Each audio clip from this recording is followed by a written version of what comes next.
Hey guys, welcome back to the channel. This is story about what if Fem Naruto falls in love with Kakashi part 1. Before I start, please do support for more amazing content and comments for part 2. Do consider to subscribe my channel and share my video to your friends and check out the description as well. Let's start the video. A young blonde panted harshly on her knees at the surface of the water, chakra barely keeping her up. Her blood was running heavily from the tears on her shoulders down to her hands, dripping heavily and mixing quickly with the glass-like, flowing floor below her. Black and orange clothing torn and muddied, a large patch of crimson was spreading from her chest. Her azure eyes reflecting the light of the full moon as she looked up intensely at cold black eyes. The raven, who was in similar condition but with a long claw mark running across his torso, returned the strong gaze, supporting his upper weight on his thighs. The teenage woman finally broke the eye contact, looking down at the dark depths of the water, a small smile tugging her lips despite the situation. She shakily stood up, the red coat's black flames dripping with cold water, and straightened to connect with his dark eyes once more. Sometimes I wonder, the soft whisper escaped her lips, if I had the chance to go back, what would I say to my past self? I've been thinking about that since I was learning the art of seals with Erosen, and we never got to find a jutsu that could send us back in time, though. I abandoned the idea after he died. A hopeless smile touched her lips.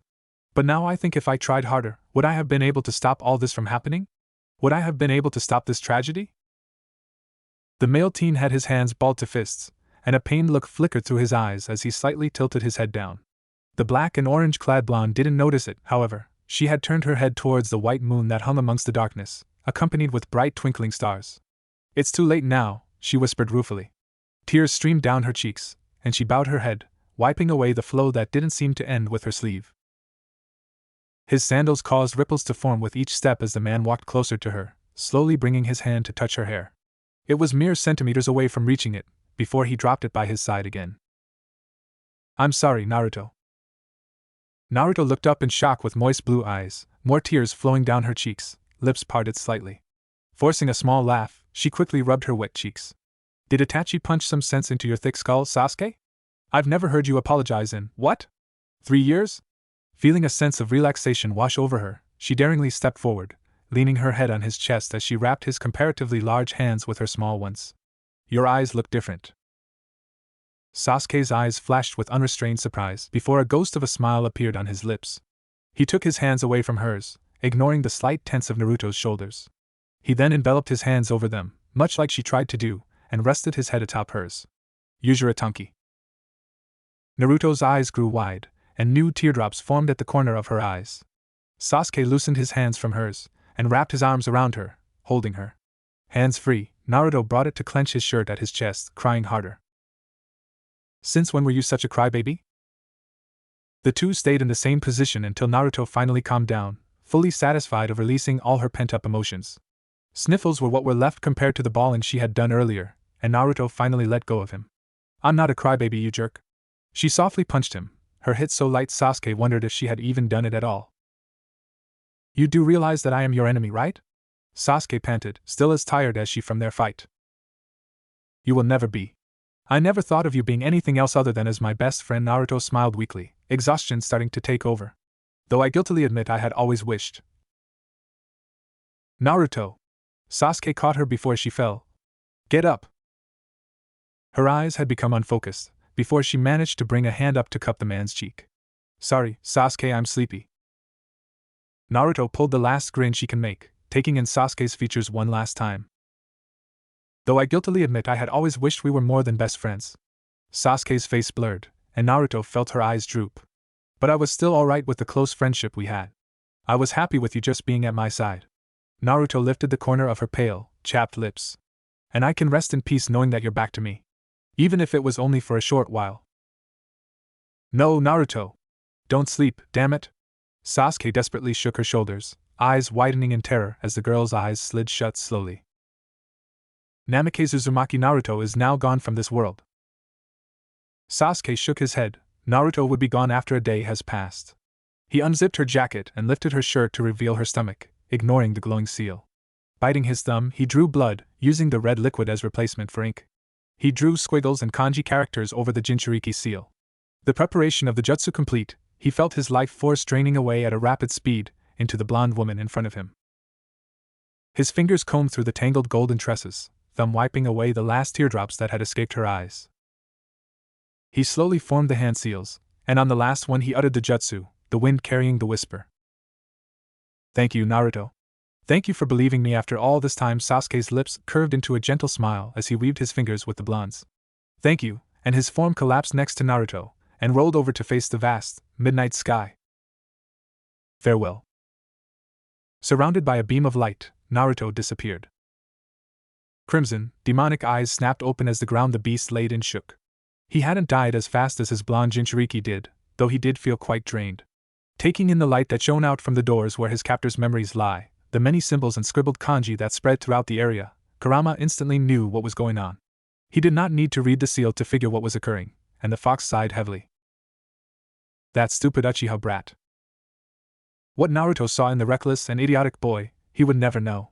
But one thing's for sure, the Uchiha brat didn't have enough chakra to even send her back to their newly genin days. Even if he did, Naruto wouldn't have time to stop everything. Well, at least Uchiha put his life into her, so Kurama wouldn't have a problem with that. The demon forced his chakra out in one giant blast. You owe me a hell of a lot for this, Uzumaki brat. Kurama muttered inwardly, settling his head back on his folded arms. Though, I know you'll push some more favors out of me in the future, or should I say past? You can see through many things. As most of you have probably realized, my full name is Namikaze Uzumaki Naruto. As in, Minato and Kushina's child. Obito and Rin gawked. They both looked at their teacher, and saw that his face was grave. They never saw him look that serious before. They turned to their teammate, Kakashi, and saw that he had furrowed his brows in confusion. Rin and Obito finally turned back to the Naruto, who didn't explain further. Minato wanted to confirm his suspicions, though. I have never gotten a woman pregnant before. I have never had sex before. Rin and Obito blushed. That would mean that you could have only come from the future. Kakashi interrupted in disbelief, finally getting it. He looked at Naruto, and thought through what had happened in the mission. Naruto had somehow known that Rin was going to be interrogated by a genjutsu. Rin had said that when they first found her, she had very large wounds, but there wasn't a sign of an enemy nearby. She didn't know where she was, and was confused with her age. She mentioned a kid's name that was most likely the same age as them, but they never heard of him before. Naruto seemed like she was from a different world, or more correctly, time. Rin had suspected that a little, but it sounded so far-fetched. There was no way she checked Naruto's expression, looking for any signs of surprise, or maybe traces of lies. But she was shocked when she saw that Naruto was merely grinning. She looked back on when they first found her, much like how Kakashi had, and realized that it made sense. Naruto's confusion to her surroundings was evidence. Obito looked between the two blondes, and then back to Naruto. He felt a little dizzy, and decided to plop to the ground, surprising his two teammates. So let me get this straight. Naruto's the future child of my sensei's, meaning that she time-traveled back here, and is really hold on 13 plus 13 oh. 26 years old? He shrieked. The other 13-year-olds cringed. Naruto sighed. Not really. If you look at it like that, then it's really 30. Obito gaped. Somehow I shrunk back from being 17 to 13 again. So it's really just my mental state that's older. Shut up for ball. Huh! Rin and Obito piped, as Minato and the Hokage narrowed their eyes. Sorry, that was just you know what? I'll just tell you. It would make life easier and better. Naruto rolled her eyes. She was really starting to feel like Shikamaru. This was getting troublesome. At first, it was fun to see the looks on their faces, but now it was getting annoying what with all their questions, and it was time to get down to business. I came back here, from I think it's about 18 years into the future, and Kyuubi Minato and Sarutobi sucked in a breath. The Nine Tails? So it was true. Probably knows something about it. I was actually fighting to the death with Sasuke, the last Uchiha survivor. Obito widened his eyes, before narrowing them. The last Uchiha? Survivor? Everyone looked at him, seeing as he was an Uchiha, and a proud one. They expected to see him maybe look shocked and scared, but they were surprised to see that he was serious. Obito wanted answers. What happened to my clan? Naruto twitched, not at the tone he said it, but from how he would react when she told them. Everyone caught it, and realized that it was probably quite messy. Obito clenched his fists, waiting. I think I'll tell you guys everything, starting from Kyuubi's attack. That got everyone's attention. Kyuubi attacked the village on the day I was born. The Force stopped him, and sealed it into me. He wanted everyone to see me as a hero, their savior, but of course that didn't happen. No one really noticed how she avoided to look at Minato. They were too shocked. Everyone hated me, except for the very younger generations. The Sandaime made it a law that no one shall ever speak of the incident, and ever lay a hand on me. But that didn't stop them from expressing their scorn for me. Minato clenched his fists. Where was I in all of this? Where was Kushina? Naruto didn't look at him. Dead. Everyone was shocked at how bluntly she said it, and looked at her father in concern. Minato's fists were now shaking, his jaw clenched. How? You both died, protecting the village and I from the beast. Well, there's more to it. I think the Sandaime understands what happened though. The old man pinched the bridge of his nose. She sighed. Okay, I don't really know how I should put this, so I'll say everything I experienced and heard in order. I warn you though. It's going to be long. They all nodded. They needed to know. After the attack I grew up, isolated and lived through the glares, the whispers, and the hatred. I didn't know why they hated me so much, and I felt alone. Until I met Sasuke. For the first time since she told them about the future, they saw her eyes light up in happiness. It was after the Uchiha massacre everyone sucked in a breath. Obito looked down with trembling fists. And Sasuke was the only one left, except for his brother, who was the one who assassinated the clan. Rin gasped, while everyone else was frozen, unable to utter a word. Naruto let out a shaky breath. We were 7 at that time, and that was the time he started getting all moody. Itachi said to him that if he were to kill him, Obito whipped his head up to see Naruto, and ran to her, grabbing her jacket. Itachi? You've got to be kidding me. He's my cousin, damn it. Was I also killed by him? Naruto's face was expressionless, while Obito's was the look of anger. Minato, who was closest to Naruto, held the boy's wrist firmly. Obito. Let go, and let her explain everything. I understand that you're having trouble coping with all of this, but we need to know. No, you weren't. You were supposed to die in the cave. Naruto cringed. She could have worded it a little better. You pushed Kakashi out of the way from the boulder, resulting in you taking his place. Everyone whipped their heads at Obito's direction, who was shaking. So you're saying that if you hadn't appeared I would have, he trailed off, and Rin walked up to him to hold his shoulder firmly, wanting to comfort him. Kakashi looked down at his feet, feeling the guilt gnaw his heart. Naruto looked away. Yeah? That's what was supposed to happen. But also, if I hadn't appeared, Kakashi would have lost an eye, and you would have unlocked your Sharingan. Kakashi and Obito looked up with wide eyes. Obito, your right side was crushed by the boulder, and your left side was left unharmed. You forgot to give Kakashi a present for his success in going up a rank, am I correct? Obito nodded, and Kakashi stepped back in shock, realizing where this was going. As a late present, Obito, you gave Kakashi your left eye, your Sharingan, with Rin's help. Rin's legs gave in, and she sat down on the floor. Her face was streaked with tears, as she sobbed in her hands. Kakashi and Obito stared at each other, processing the information. Minato looked away from everyone, shutting his eyes as he clenched his fists. The Hokage gazed solemnly at his hands that rested on the desk. Naruto decided that the silent pause was dragging on for too long. Do you want me to continue? I can stop here, and wait for you guys to recover. Team 7 stood up straight and shook their heads, dismissing her suggestion. They were ninjas of Konohagakure, and they needed to protect their village. They couldn't try to ignore the opportunity of saving the village's future when it was just handed to them on a silver platter now, could they? The blonde told them everything, watching their expressions. She explained in detail, making sure they got the point. Naruto told them all that she could remember. They were pale throughout the whole timeline, getting paler by the minute. Obito shrunk back when he heard why Itachi did it, and was shaking uncontrollably when he heard about Sasuke's situation. He didn't want to know how he felt. Rin and Kakashi's eyes were wide, the Sandaime's face was solemn, as was Minato's. Naruto choked on some parts, mostly when she talked about Sasuke. She looked away from everyone, knowing just what the looks on their faces were. When something great happened, it crashed down again. And the fourth great ninja war? That was probably worse than the other wars the world has faced. It's a wonder how they even survived fighting the legendary ninja zombies, and Uchiha Madara? Yeah, we weren't living the calm, peaceful life, of course. The future's a mess. I don't get how I got here now, you tell me? Naruto blanked out for a moment, a vacant look in her eyes. When she got back to normal, however, tears were forming. She used her sleeves to wipe them.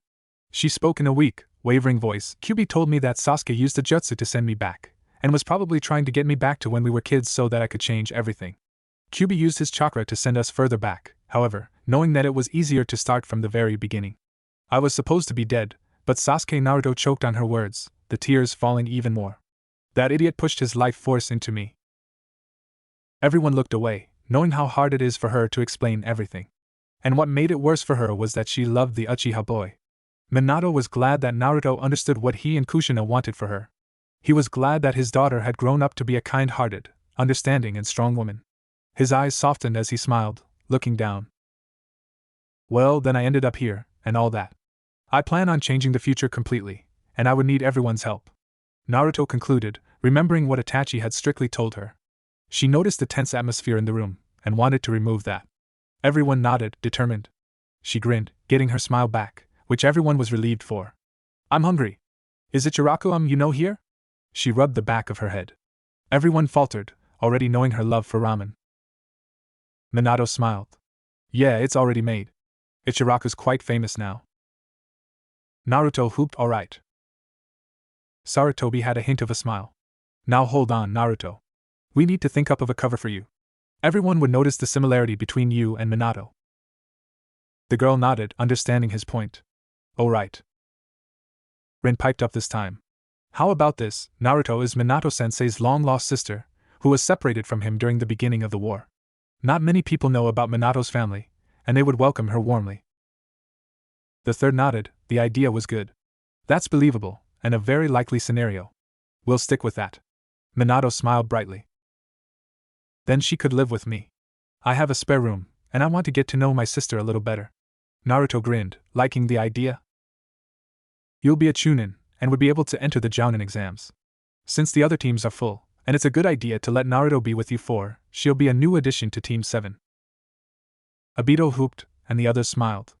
Rin was happy she will no longer be the only female in the team, unlike other teams take that. Minato was happy, he could spend some time with his daughter, and Kakashi liked having the blonde around. Obito liked Naruto, they were like twins. Yeah, they were going to have a perfect time with the blonde Jinchuriki. Tucci and Minato's team was absolutely horrified when they saw how fast the girl could eat. She was currently at her 4th bowl. They had barely even finished their first or second bowl. Rin's sweat dropped, as she weakly said, Naruto? Why don't you slow down? It's bad for your digestive system. Naruto blinked and swallowed. And sheepishly scratched her head. Oh right, sorry. I was hungry. But man, I'm stuffed. Kakashi snorted, catching everyone's attention. You eat like a pig. He blinked when he felt strong killing intent, and automatically reached for a kunai. He flinched when he realized that it was the pig who was leaking it. Naruto snapped her chopsticks unconsciously, scaring the people at the stand even further. Excuse me? She gave him a sickeningly sweet smile. And no, it's nothing at all. Kakashi squeaked, trying to avoid pissing off the already pissed girl. She returned back to normal immediately, the tense air evaporating in a second. The people at the stand let out the breath they'd been holding in relief, and ate at peace. Tucci and Minato sighed, obviously experiencing this before with their own wife or girlfriend. Naruto chattered away to Rin. The blonde huffed. Honestly. I swear, he's such a prick. Well, I guess every Team 7 needs one. She rolled her eyes as Rin giggled. Boys sometimes need a punch at the head, of course. They need someone to knock some sense into them. Naruto nodded at her logic. Obito had unconsciously been inching away from them, closer to Minato. He would never understand girls. Naruto looked around the streets feeling nostalgic. It was just like how it was before the Chunin exams incident. She grinned as she waved to a bunch of people who were whispering and waving back excitedly as they watched her walk with the famous yellow flash. It was different from the icy glares she received in her childhood, and was quite similar to the warm welcome she had when she came back from the talk with Pain. She noticed the route they were taking was very similar to the route she used to get back to her apartment, too. Minato watched in amusement as she soaked her surroundings in. He smiled when he saw her grin at the people around them, waving. When she finally realized where they were heading, Naruto stopped in her tracks. She turned to look up at Minato, eyes wide. You live here? Minato thought she was displeased at her new home, so when he turned only to see a pleasant smile on her face, he was quite surprised. He honestly didn't know why she looked so happy.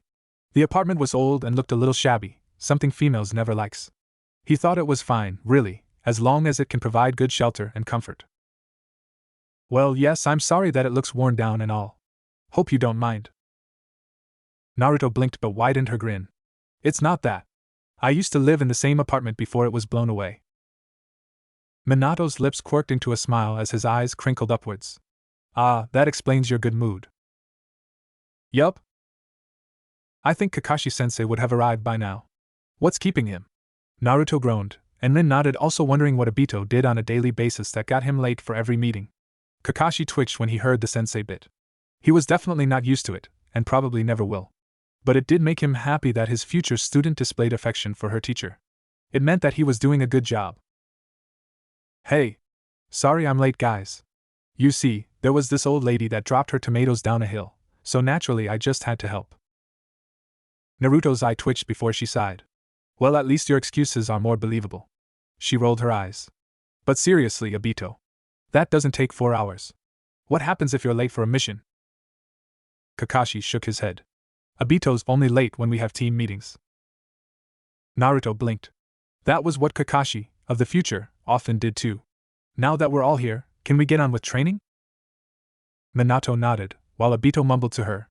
You're awesome and all, but seriously, you should stop obsessing with training. You sound like Kakashi.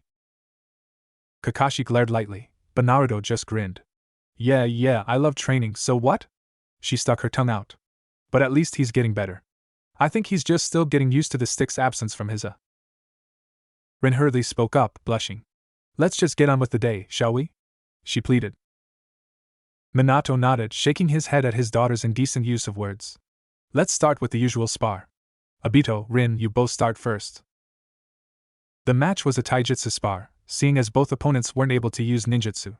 Obito's fire techniques were too dangerous, while Rin's strong point was hand-to-hand combat. She also used chakra to help her in speed.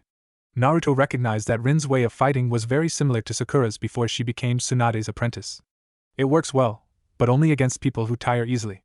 Rin would have to lose both chakra and stamina, and can only use close-range combat, seeing as it was taijutsu. The blonde smirked. She could teach her some of what Sakura showed to her. Naruto had good enough control to be able to do a little of Sakura and Tsunade's method of taijutsu.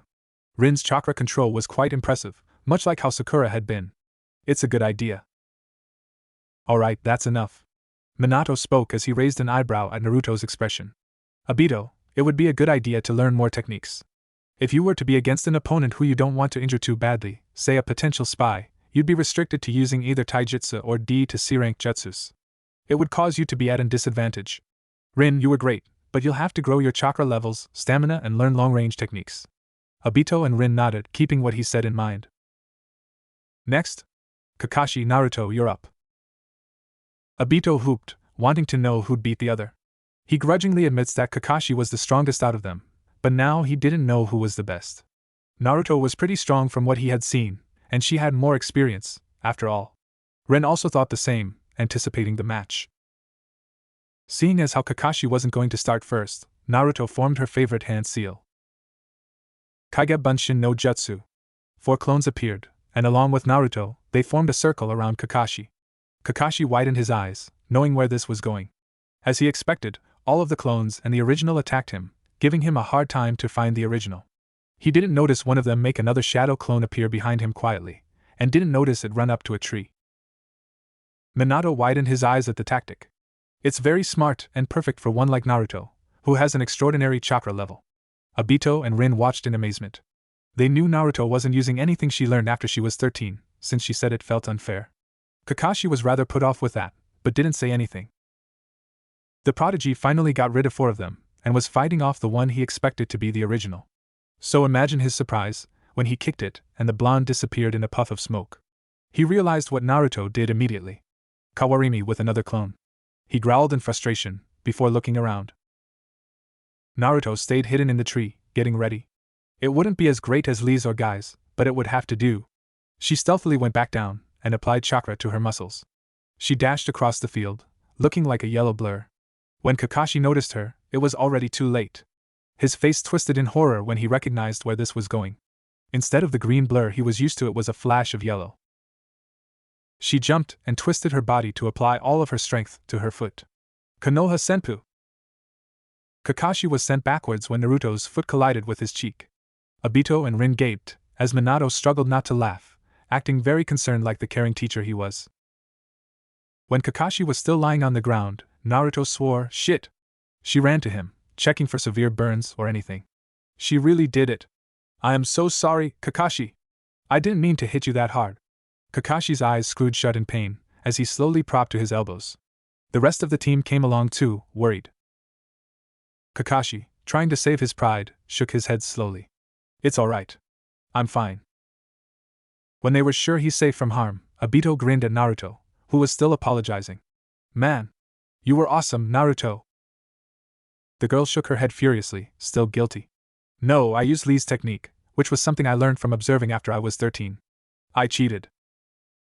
Kakashi got up, patting dirt off his pants. That's not true. It showed that you were serious, which is something I'm thankful for. I wouldn't live with myself if I had been beaten by a girl my age who wasn't even trying. He smiled, which made Obito gape again. Rin rolled her eyes and smacked Obito lightly at the head. Naruto looked down so that she didn't see his face. What's wrong with her? She was used to the odd-eye smiles she received from him before, so why not now? She fidgeted, and concluded that it was just because he didn't cover his left eye, and that he was younger. Yeah, that's it. Feeling more confident, she looked back at the team, who stared at her in concern. Minato coughed, gaining attention from everyone. Kakashi, you need to work a little more on your observation skills. It's very advanced, but people could mask into their surrounding quite well, although I'm still not sure how Naruto managed to do that, what with her very bright sense of fashion. He pointedly looked at her blue and orange jacket. Naruto, although you escaped quite well, it's probably a good idea if you change to a more darker color. Naruto sheepishly giggled. I was wearing black and orange before I time traveled. Kakashi deadpanned. How did he get beaten by this orange-obsessed girl? Was she even a female? Obito grinned. Well, he knew what to get her for her birthday. He has an extra set of goggles, which was quite new. Rin facepalmed. Minato rolled his eyes. That's an improvement. Naruto, I didn't really notice much mistakes or improvements you might need, but it would be easier on all of us if you wouldn't use a handicap. I think you would want to work on your other techniques, seeing as how you've returned to being 13 again, which causes you to have to relearn everything. Naruto nodded. But I can do that later. Can I show Rin something? She asked, excited. Minato nodded, and looked at Rin in confirmation. Is that alright with you? Yes, but what do you want to show me? She asked. Naruto just smirked, and Rin just knew, that smirk was bad news. Alright, now that we have an idea of everyone's strength, let's get on to training our weak spots. You said that you would like to be like Tsunade-bachan, correct? The young medic nodded. Great. I know some things about her fighting style. It's not much, but I'm sure you can improve it, what with your amazing chakra control. Rin blushed at the praise and suddenly found her sandals interesting. Alright, so it goes like this. Obito and Kakashi glanced at the two girls in interest. They saw that Naruto was about to punch the ground, and wondered if Rin had somehow gotten her angry. So imagine their fright when they saw her form a large crater with her fist. They would never look at her the same way again. Ever. Minato watched in entertainment when he saw the horrified looks on the two boys' faces. He was surprised that Naruto knew how to use Tsunade's technique, but remembered that Naruto was her apprentice's best friend. He watched Rin's look of awe, eager to learn it. He turned back to Obito, who weakly mumbled. Note to self, never piss Naruto off. Result would be sickeningly unpleasant. Kakashi merely nodded.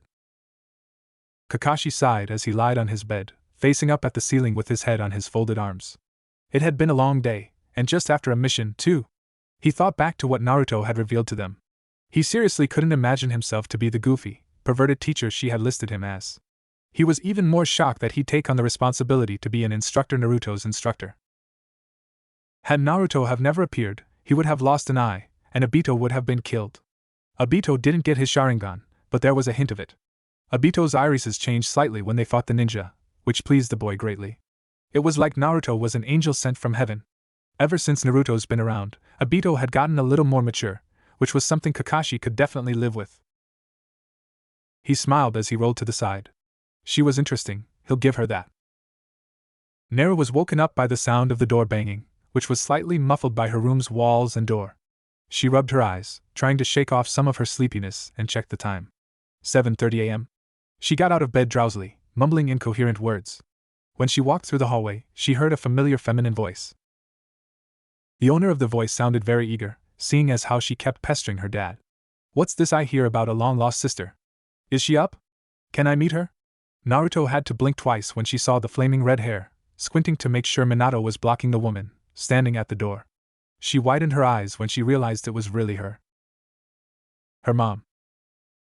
She rushed to the bathroom to wash her face, and combed her long hair quickly. She dashed back out to the living room, keeping herself composed. This was a woman who she hadn't met, and has no relations except through Minato, her long-lost older brother. She chanted in her head. Minato hadn't noticed Naruto in the room, too busy trying to calm his girlfriend down. He had to warn Naruto first, who fortunately might still have slept through the racket. Alright, I'll go check Kushina. Hold on a moment. He was surprised to see Neru, who seemed to have already washed up. He coughed in his hand, and introduced the two to each other. Kushina, meet Naruto, my sister. Neru, meet Kushina, my girlfriend. Kushina's eyes brightened up considerably. Naruto grinned, waving. Hi. Kushina Nichin. That got a squeal out of her mom. I never heard that she was this cute. She pushed her boyfriend out of the way, who yelped as he was sent crashing into the wall. Hi. My name's Uzumaki Kushina. Nice to meet you. She crouched down and shook Naruto's hand, who blushed. She rubbed the back of her head. The name's Unamike's Naruto, but call me Neru. Pleased to meet ya.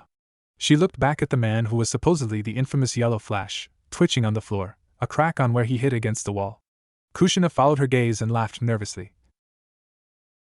And Minato? Are you alright?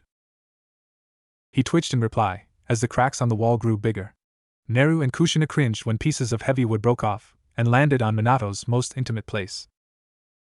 Kakashi, Rin and Obito were very surprised to see a very pissed-off Minato limping as he was being supported by Neru, who had his arms slung around her shoulders with the other by a woman with bright red hair.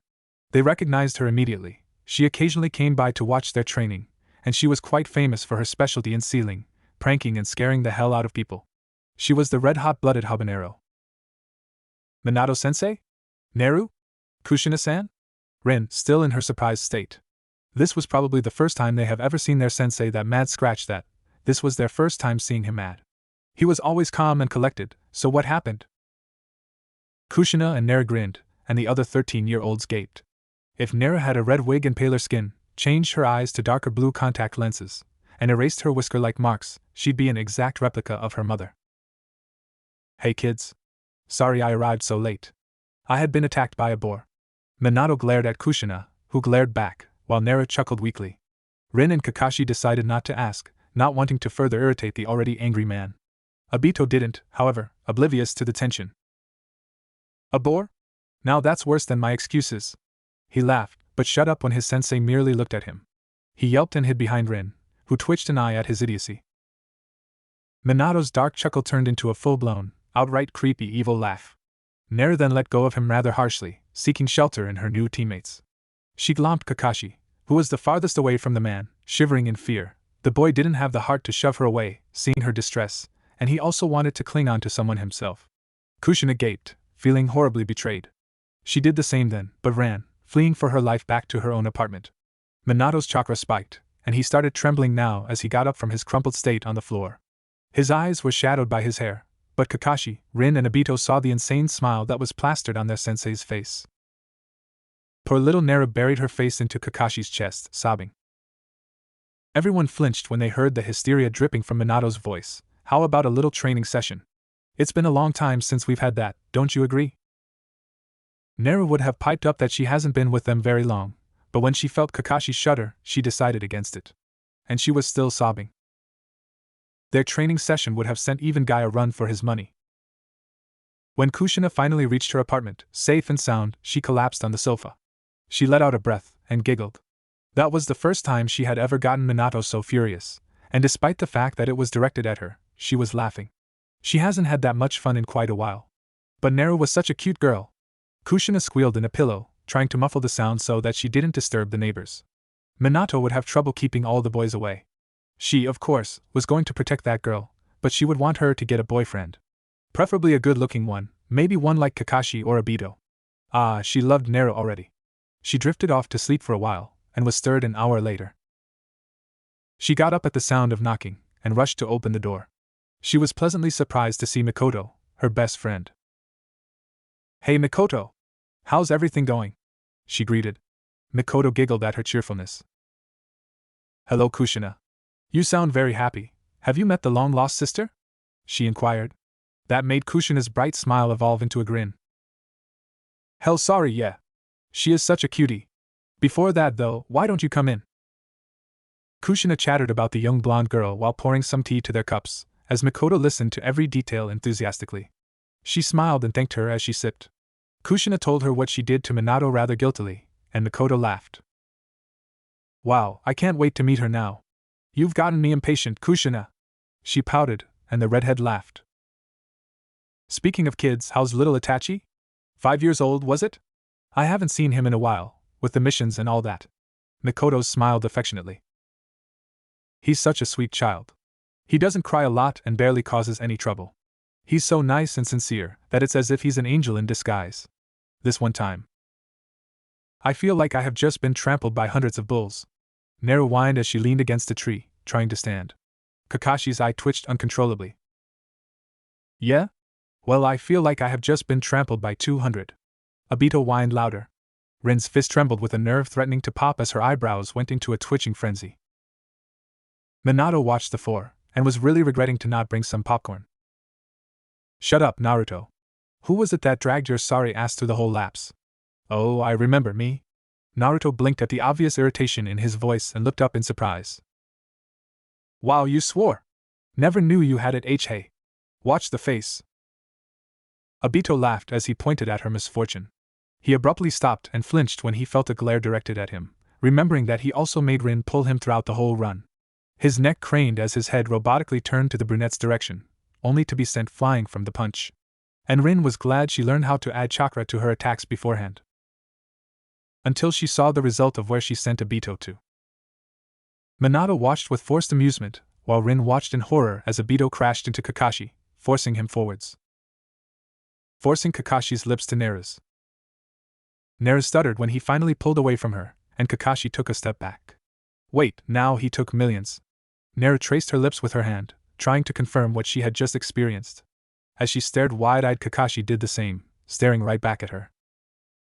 And Obito just had to open his mouth. Look on the bright side, Kakashi had his mask on. Neru cracked her knuckles with a look of pure, unadulterated hatred and ignored Obito's "See, calm down, now. Stay away." The startled birds flew away from Konoha, along with the other birds that had lived nearby the village. Ayaha! Neru huffed as she walked away from the unconscious boy, and walked straight to Rin. She held her hands firmly, and Rin blinked at the seriousness in Naruto's dazzling blue eyes. Rin, that kiss with Kakashi was nothing, you hear me? Don't think for a second that I was trying to abuse your feelings, 'cause it was all unintentional, got it? Neru tightened her grip, although not so much as to hurt the brunette. Rin blinked several times more when she realized that Neru was trying to reassure her about the incident. She smiled. I don't mind at all, Neru. Really, she didn't. And that worried her. Neru let go in surprise and tilted her head to show her confusion. What? I thought that she trailed off, unable to comprehend what just happened. She was sure Kakashi-sensei told her that Rin had a crush or more on him, and seeing how crestfallen she was to hear that Kakashi would have left her made her even more sure about it. Rin still had her smile, but on the inside she was rolling around, very confused. She had a crush on Kakashi, or so she thought, but felt nothing except for the guilt when she saw him kiss Neru by her actions. Nothing. She didn't get it at all. Minato frowned, concerned for Rin. He noticed that she didn't have a hint of a lie when she said it didn't bother her, and how even she was surprised herself. Which was odd. He then remembered what had just happened and glared at Kakashi, who was still frozen. Who would have thought that the calm and collected Yellow Flash was the overprotective dad type? Kakashi didn't know what to make of this. He had just lip-locked with his future student, and he only knew her for 2 weeks. To make it worse, he liked it. Oh dear Lord, was he going to be the same perverted man his future self was? Was he going to shamelessly read the Ika Ika series in public? His head started spinning, and was it just him, or did he feel some major killing intent? He twitched, knowing the only person who could emit such hatred for him that moment could only be the two blondes, but the younger one was too busy apologizing to Rin. That meant... And Minato-sensei, he yelped, seeing the man attempt at glaring a hole through his head. What happened just now was completely unintentional. Obito was the one who shoved me into her. That kiss. Minato's glare intensified, so Kakashi changed his choice of words. That form of contact was not on purpose. He backed away slowly as his sensei had steam forming out of his ears.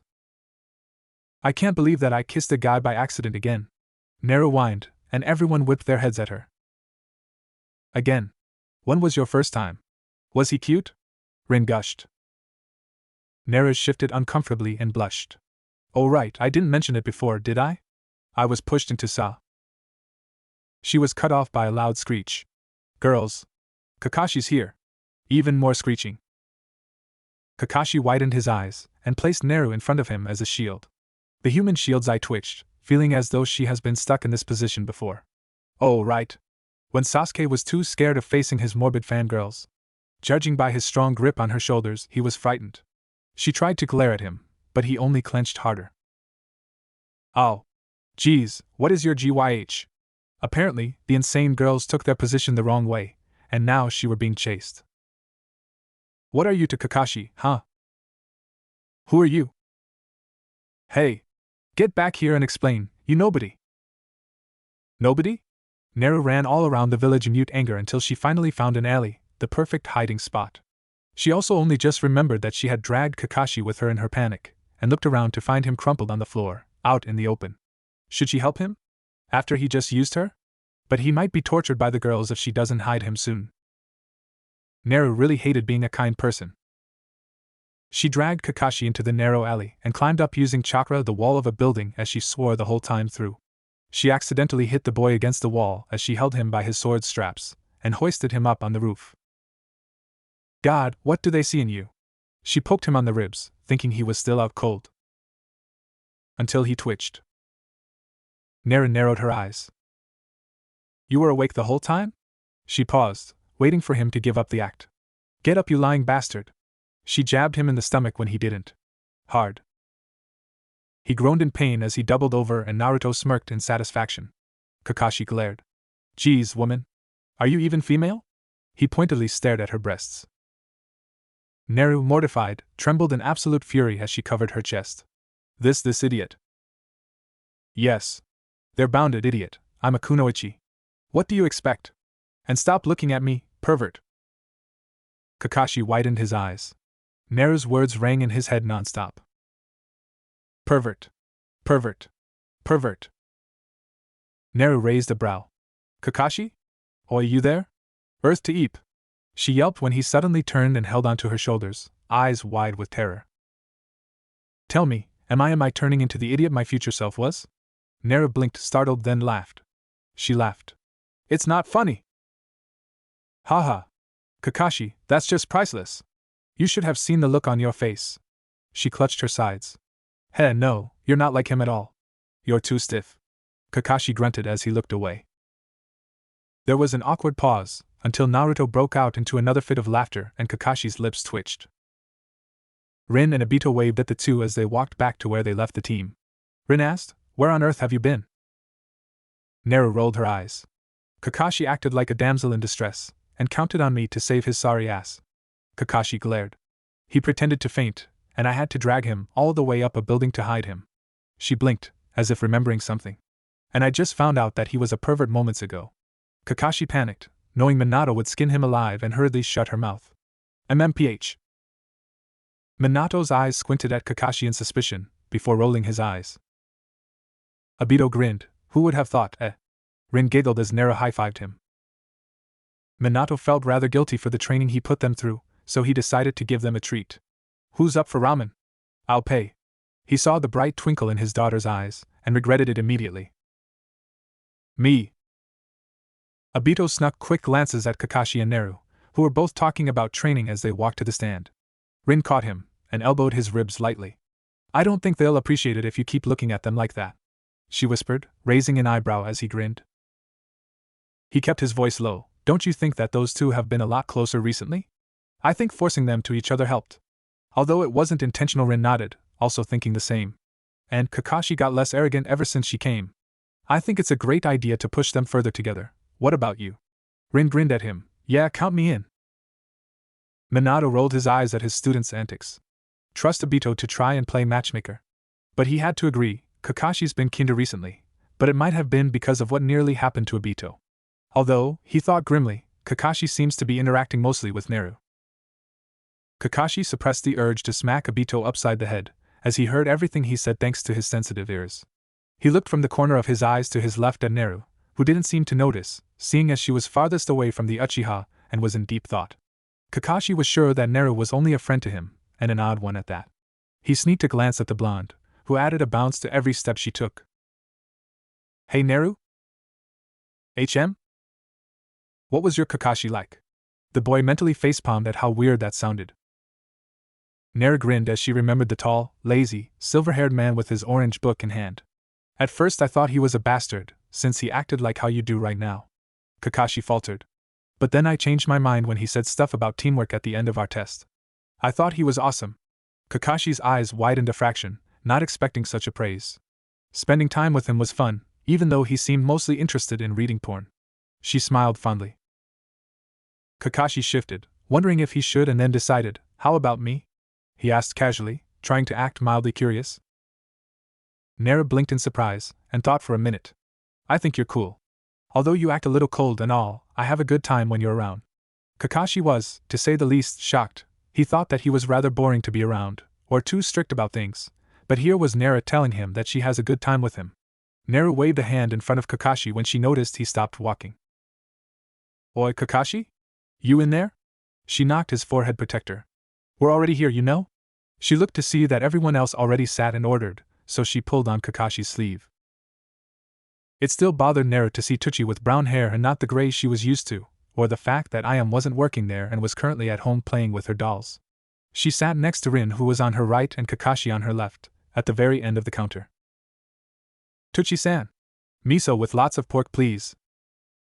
Tucci chuckled. It still surprises me how you already know what to order without the menu, Naru.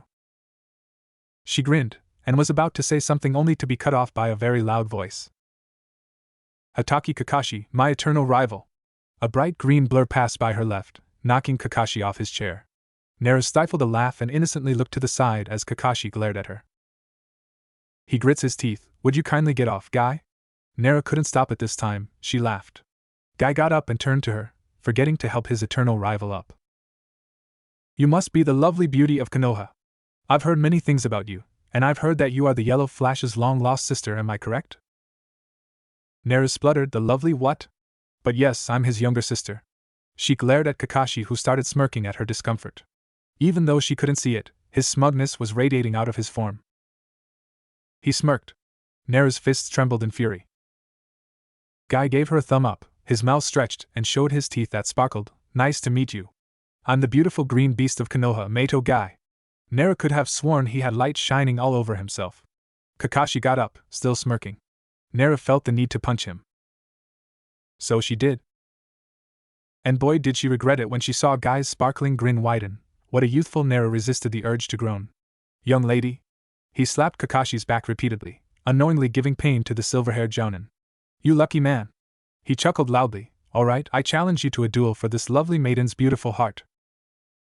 The lovely maiden sobbed on Rin's shoulder, who encouragingly patted on her back. The Jinchuriki heard Kakashi sigh. You can have her for all I care.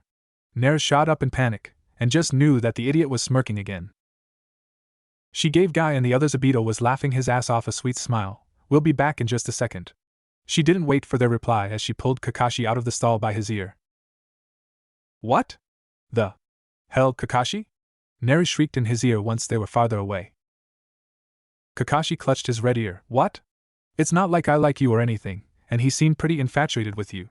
He smirked. Or did you want me to accept his challenge, Did you want me to be jealous? He hinted on the last word, and Naru turned red. And no. I mean yes to the first, but no to the second. I don't want him to win my beautiful heart, Kakashi. Help me. She whined, pulling his arm down as she sobbed. Kakashi, clearly annoyed, tried in vain to shake her off. Why should I waste my time? Naru pleaded even more, giving him her ultimate puppy eyes. I'll do anything you tell me to. And I never go back on my words, Databeo. Kakashi smirked, and Naru wanted to slap her head at her stupidity. Anything? For the rest of your life? Naru gawked. That wasn't what she said. But judging by his smug look, he wasn't going to agree with anything else. She weighed her chances. The main problem and probably the most embarrassing moment of her life was Guy winning by default and proclaiming he got his lovely maiden's beautiful heart to the whole world. But if she promised Kakashi to do anything he tells her to until the day she died, that wouldn't happen. Is it worth it? She glanced back at the stall and remembered those god-awful bushy brows. She pinched the bridge of her nose. knowing she was going to regret this later. Yes, anything for the rest of my life, but only if you win. She regretted it already. But it's not like he's going to make her run around the streets or anything, and he does know that there were limits. Naru really needs to think of an escape plan before she killed Kakashi. She didn't look at his smug expression as they walked back to the ramen booth. She slumped on her chair and whimpered on Rin's shoulder again. Everyone else snapped their heads to Kakashi's answer, stupefied. On second thought, I accept your challenge, guy. Kakashi glanced at Naru and smirked even more, and I really don't want to lose to this, either. Minato, Obito, and Rin just wondered what Naru agreed to for Kakashi to change his mind and be this eager. They looked at her weeping form and concluded it to be a very, very dreadful for the blonde, but they understood that she had to take drastic measures. Obito and Rin shuddered at the sight of those eyebrows while Minato moaned along with his daughter.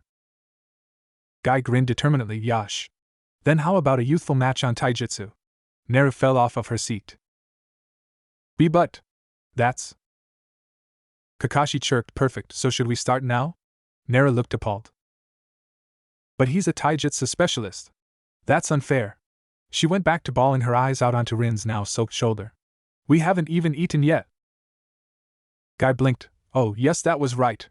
I was so caught up in the heat of it that I have forgotten to eat. Guy jabbed his index finger to Kakashi. We eat, then spar. Rin was about to say something, but stopped when she saw the cunning look in the silver-haired boy's eyes.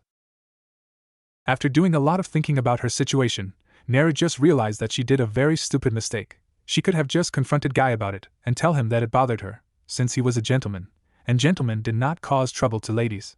It's an unspoken rule. She slapped her head at her stupidity, and felt Kakashi's smirk directed at her. She was too distressed to care. There were too many things going on today for the poor blonde. She had been terrorized by her dad and probably did a year's worth of training. Kakashi was forced to kiss her. She was chased all around the town by his fangirls. She had to drag Kakashi up a building. She was questioned on her gender by the ungrateful Guy. Guy challenged Kakashi to a duel for her heart, and she sentenced herself to do anything Kakashi tells her to for the rest of her messed up life. Naru decided that this was the worst day of her messed up life. Jounin exams? Naruto asked, surprised. She had been in this time period for 4 weeks, nearly a month. They had decided to list her as Chunin, to make up for Kakashi, who had been promoted. Rin, Obito, Naruto, and other Chunin ninjas stood in front of the Hokage at his office. Sarutobi nodded. This exam does not include other hidden villages, and it would be taking place here in Konoha. It starts 2 weeks from now, on the 11th of May. The judges would be Jounins, and I would be around to watch. Like for the final round of the Chunin exams, you will receive a number, and we would assign you to another Chunin by that number. You would spar with them. The winner will go against the next, and so on until there is one person left. The people supervising would judge whether you are worthy of earning the rank by your skills, so even if you lose you would still have a chance. They would stop the match if it gets out of hand, since we don't want anyone dying. We need all the people we can get for us to survive this war. Everyone nodded, understanding. Everyone nodded, some relieved. He smiled to them, wishing them good luck. The Chunin went out, talking to each other excitedly. Obito stretched. Finally! I can't wait, but I seriously don't want to go against you guys. He shuddered. Rin rolled her eyes, but smiled fondly. I don't want to go against you either, since you're too cowardly for my tastes. She teased, giggling when he blushed and stubbornly turned the other way. Naruto cocked an eyebrow. Since when were you guys all nice and friendly, eh? She grinned, and pumped a fist inwardly as she saw the two of them blush. Well, I don't mind going against you guys. I prefer Obito though. Rin seems tougher. Obito gaped, feeling betrayed. Hey guys, how was the meeting? Minato called out, next to Kakashi. Naruto brightened at the sight of them. Yo, Minato-sensei, Kakashi. She waved and ran to them, along with the other two. It was boring. Naruto complained, Obito nodding in agreement. Kakashi rolled his eyes. What did you expect? She glared heatedly at him, still mad at him for winning against Guy but somewhat relieved. She didn't know how she would react had bushy brows of this generation won. Those caterpillars made her shudder uncontrollably. Flashback. Once they finished eating, they went to the training grounds. Guy was flattering Naruto nonstop, much to Obito and Kakashi's amusement. Minato had been cursing the green beast. As cruel as this may sound, he in no way saw the kid beautiful, and Naruto inched closer to Rin, forcing a smile. They watched in silence as Kakashi and Guy stared each other down, waiting for the other to make a move. Naruto was stumped on who she wanted to support, seeing as both had unpleasant results. Kakashi would make her his slave, and Guy would be even more encouraged to grab hold of her love. Guy seemed to snap and attacked first, aiming a punch at Kakashi in the gut. The boy dodged, and grabbed his wrist. He pulled him forwards, driving his bent leg into Guy's stomach. The black-haired boy doubled over, but regained his strength quickly, narrowly avoiding Kakashi's kick at his back as he jumped. Kakashi jumped higher than Guy, and nearly slammed his leg down on his chest, only for the green-clad boy to twist in midair. They landed on the ground, but Guy was faster, and swept at Kakashi's feet. He jumped to avoid it, only to get kicked whilst he was in midair. He cursed Guy's flexibility as he clutched at his stomach. They exchanged several punches, kicks, and occasionally sweeps, until Kakashi was backed into a tree. Konoha Senpu! Kakashi managed to dodge, but was forced into the air from the impact. Guy took this chance, and slammed his leg onto his stomach. Kakashi hit the ground hard, which put a grin to the black-haired boy's face. Until he collapsed on the floor, face scrunched up in pain, clutching his right side, just below his ribs. Rin recognized this right away, and slapped her forehead. I knew it. Naruto blinked, and looked back and forth between her teammate and Guy. Huh! Kakashi slowly got up, brushing off the dust and dirt from his hair. He got a stomach cramp after eating, like I expected. He smirked. Naruto knew by his smug attitude, and walked back to the group. I win. The blonde girl looked horrified, and pointed an accusing finger at him. How did you not get it then? You ate as well. I ate less, and didn't move around as much as he did. He fell for the trap. He replied simply, agitating the girl. So Obito piped up, grinning as he high-fived with him. What does Kakashi get for winning? Naruto yelped and hid behind her father when she saw Kakashi's cunning gaze. She'll follow commands like a dog for the rest of her miserable life. Both blondes glared at him, trying to burn a hole at his head. And she doesn't go back on her word, do you, Naruto? I smiled. Minato sighed as he looked at him sternly. Isn't that unfair on Naruto's part? She only asked for a favor, Kakashi. As your sensei, I'll limit it to 3 commands, so think of Naruto as a genie that grants you 3 wishes. Kakashi nodded, disgruntled. But he guessed it was unfair of him. The girl couldn't love her father any more than she already did, and hugged him tightly. End of crappy yet somewhat happily ever after, flashback. Naruto blinked. It's been nearly 2 weeks since then, and Kakashi hasn't asked anything yet. She was hoping he would use it up, since she wanted to get it over with. As they walked to the training grounds, she snuck a glance at him. Unfortunately, he caught it. What do you want? Naruto huffed, and turned the other way. She heard him snort and talk to Obito as she whispered to Rin, do you know what he's up to? Rin looked at the silver-haired boy, then back at her blonde friend. What do you mean? Naruto crossed her arms on her chest. He hasn't asked for any wishes she quoted to me yet. And judging by how he loves annoying me, I was expecting him to jump at every opportunity, and use up all of it. Naruto pouted, but saw the look on Kakashi's face. She somehow took that as a silent I'm too smart for the likes of you. Her hands twitched at the thought of pulverizing him. Rin rolled her eyes at the two. I don't know, people usually say that when a boy teases a girl, it means that he...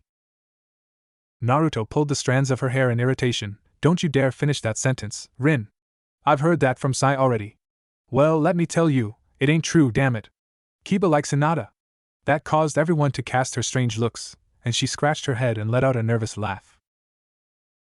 Minato sighed. We're here now, so let's just go on with our techniques. Naruto, I'll work with you on the types of Raisengans you thought up, whoop, but first you need to work on your chakra control. Naruto moaned. Kakashi, you may practice that jutsu, but don't go too far with it. I'll watch until Naruto's finished her chakra exercise, but when I'm gone, remember to stop when you need to. Kakashi looked away. I know you want to complete it, but it causes a great strain on your arm. It's too dangerous. At this, Obito clenched his fist, which didn't go unnoticed by Naruto. She raised a brow, and when the others were busy, she brought him farther away from them so that they wouldn't be able to listen. Obito looked away when she asked him what was wrong. Obito? His fist shook as he brought his eyes to meet hers. If I had died, Kakashi would have gotten my eye, right? He would have been more carefree, and he would have been able to use his Chidori. Naruto widened her eyes. Obito, what the hell are you talking about? This isn't like you. He raised his voice and cut her off, eyes flashing angrily. I couldn't just sit around and feel like I stole something from him, could I?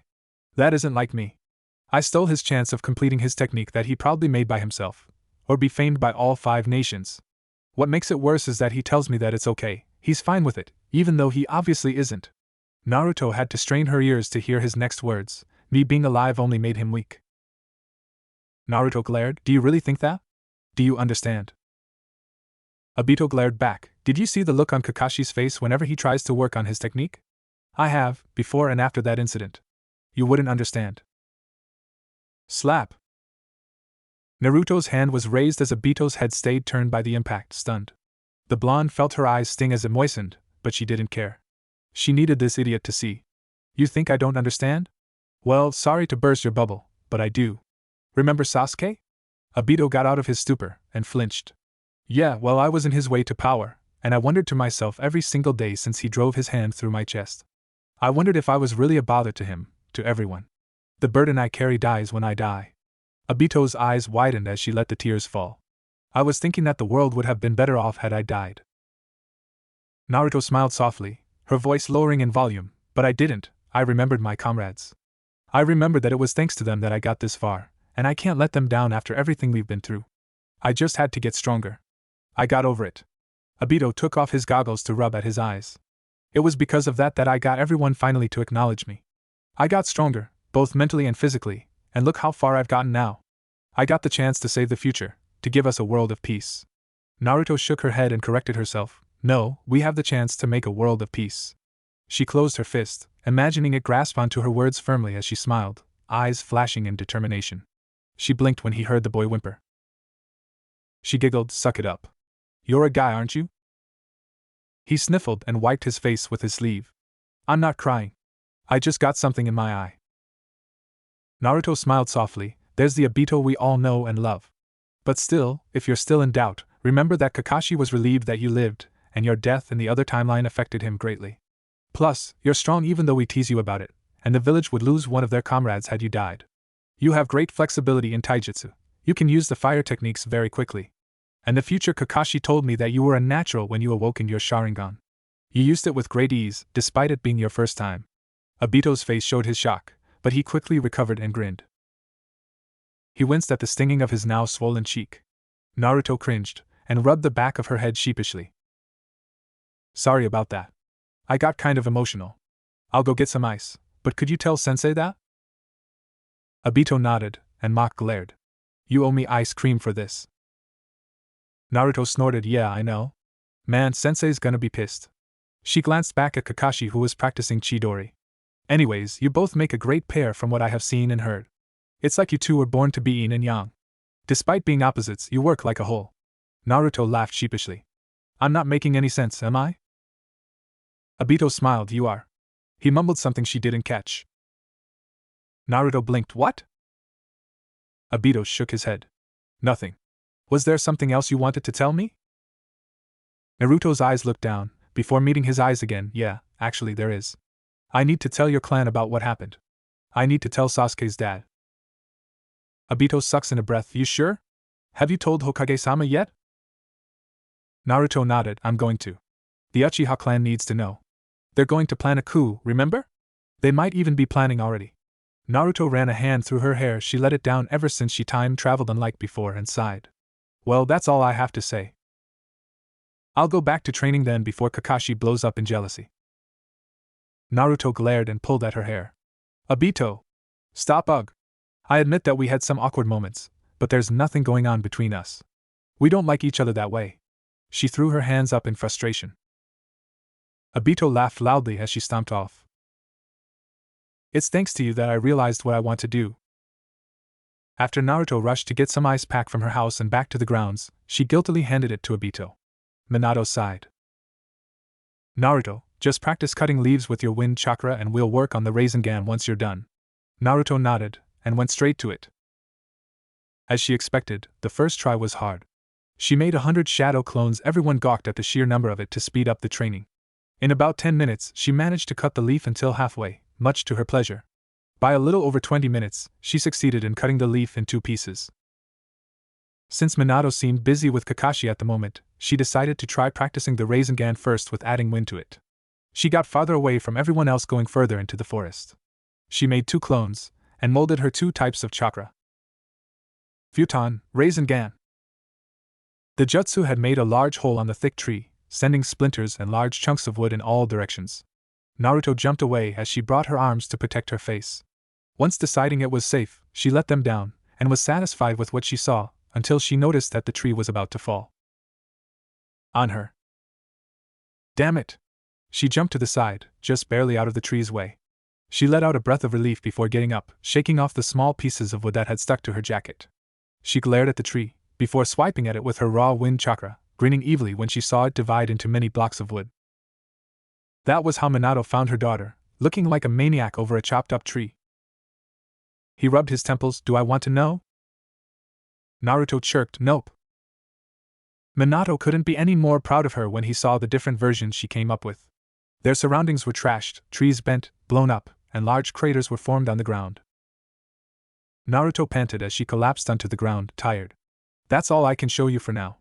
The Raisin Shuriken is too destructive, and it probably needs to be used against many people to show just how powerful it is. Minato shook his head in amazement. Minato-sensei? What is it, Naruto? The younger blonde sat up. Could I practice seals with you when we get home? She asked shyly, which was quite uncharacteristic of her. Minato laughed as he ruffled her hair. Sure. Come on, we need to get back with everyone else. He frowned when he relooked at how much damage the area had. Hokage-sama's going to be quite mad about this. Naruto grinned. She loved being with her dad. She remembered feeling like this with Jiraiya, like whenever he bought her ice cream and basically acted like how a father would. Speaking of which. I mean, Minato-sensei, when's Ero-sennin going to come back to the village? She frowned. I remember you saying that he was away on a mission? Minato blinked. Oh yeah, he was supposed to be back here right about now. He was supposed to go gather some information, if I remember correctly. Naruto whooped. All right. Somewhere else in the village, a man sneezed as he peeked through a hole, alerting the women inside the bath of his presence. Rin! Obito called out as the girl punched the ground, which cracked open in numerous cracks. Rin looked up to find her black-haired teammate who jumped away from the crater.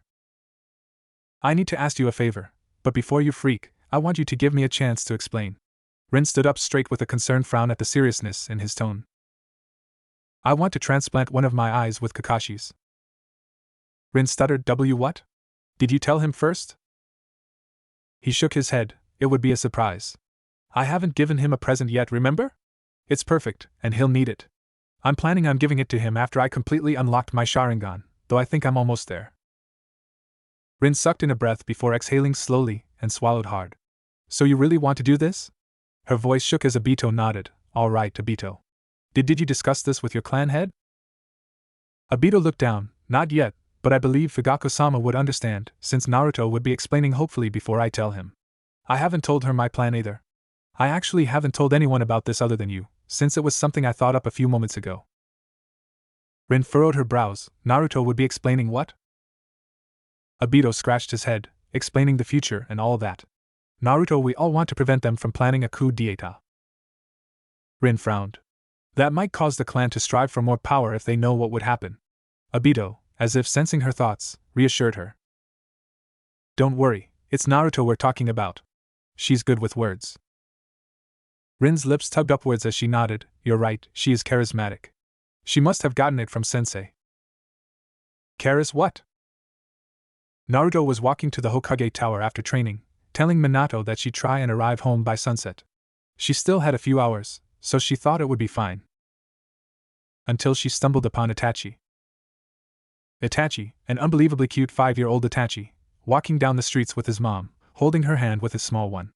Mikoto was kind and polite, recognizing her from Kushina's detailed description. Apparently, Kushina grew very fond of Naruto already, even though it's only been a few hours. Chatting with Mikoto a little or talking with the little boy didn't cost too much time, and they were about to go separate ways. That was, until Itachi grabbed hold of Naruto's shirt, blushing, and refusing to let go. Naruto thought it was very adorable, but that thought was overpowered by disbelief. This was Uchiha Itachi she was talking about here. Naruto used to view him as a cruel, murdering, psycho man before finding out the truth, and then viewed him as a very caring, kind, wise older brother. Not this unbelievably cute child. Naruto's brains weren't functioning properly at the moment, so she has problems thinking of other words which could have described him better, that cutely held on to people they barely met. Mikoto smiled sheepishly before trying to pry Itachi's little hands open. Itachi, she needs to go somewhere right now, and we need to get home so that I could cook, remember? Unfortunately, Itachi started hugging the blonde, stubbornly wrapping his arms around her waist. Mikoto now tried to pull at the boy's legs. I'm terribly sorry about this, Namikaze-san. He normally isn't like this. Naruto laughed. It is fine, really, and please call me by my first name. I'm not good with formalities. I don't really mind if he comes along. I can bring him back to your house once I'm done if that's fine with you. Mikoto smiled. I'll call you by yours if you call me by my given name, and I'm really sorry about this, Naruto-san, but can you babysit him for a while? Naruto grinned. Sure, Mikoto-san, my pleasure. Was what happened, and she had Itachi's hand on hers. Naruto heard whispers with something along the lines of adorable and oh my god, isn't that the Yellow Flash's sister? She was proud that her dad was well known and all, but seriously, couldn't they remember her name? It would save them the trouble. And stop the incredibly unattractive eyebrow twitching she had going on. The two talked along the way, talking about their everyday lives, family, that sort of thing. Itachi realized that they were heading to the tower, but didn't say much about it, deciding that it was personal matters concerning the Hokage. He was very polite that it scared her. I couldn't believe he's a lot younger than me, but it was kind of cute on him. He bowed when they arrived at the Hokage's office. Naruto grinned. Hey, Hokage-sama. Her wide smile turned into a smaller, sheepish one as she hesitantly asked, Itachi, would you mind waiting outside? He shook his head and bowed again, leaving the room. Sarutobi raised a graying brow, but didn't ask, to which the blonde was grateful for. I wish to disclose classified information concerning the future with Uchiha Fugaku, the head of the Uchiha clan. The man sighed. To prevent them from planning a coup d'état, I presume? He pinched the bridge of his nose at her nod. And you're sure you can persuade them? You understand that there is a high possibility of it backfiring. They might use this knowledge and view it as an opportunity of a lifetime. Naruto nodded once, face serious. I understand, but I won't let that happen. Very well. As Hokage, I grant you permission. He smiled. I wish you good luck. Naruto rubbed a finger at her temple, planning in her head just how she was going to make this work. She smiled when she saw Itachi looking around as he sat in his seat, waiting for her. Sorry for making you wait, Itachi. Man, I feel horrible for making you put up with being dragged by me and all, so as a reward I'll buy you some snacks. She grinned and felt relieved when his face brightened. I won't let you eat them on the way though. I don't think your mom will appreciate me feeding you right before dinner. She held out her hand, which he took automatically as he turned red and looked down, away from her warm smile. Naruto blinked, wondering if he felt sick. Odd.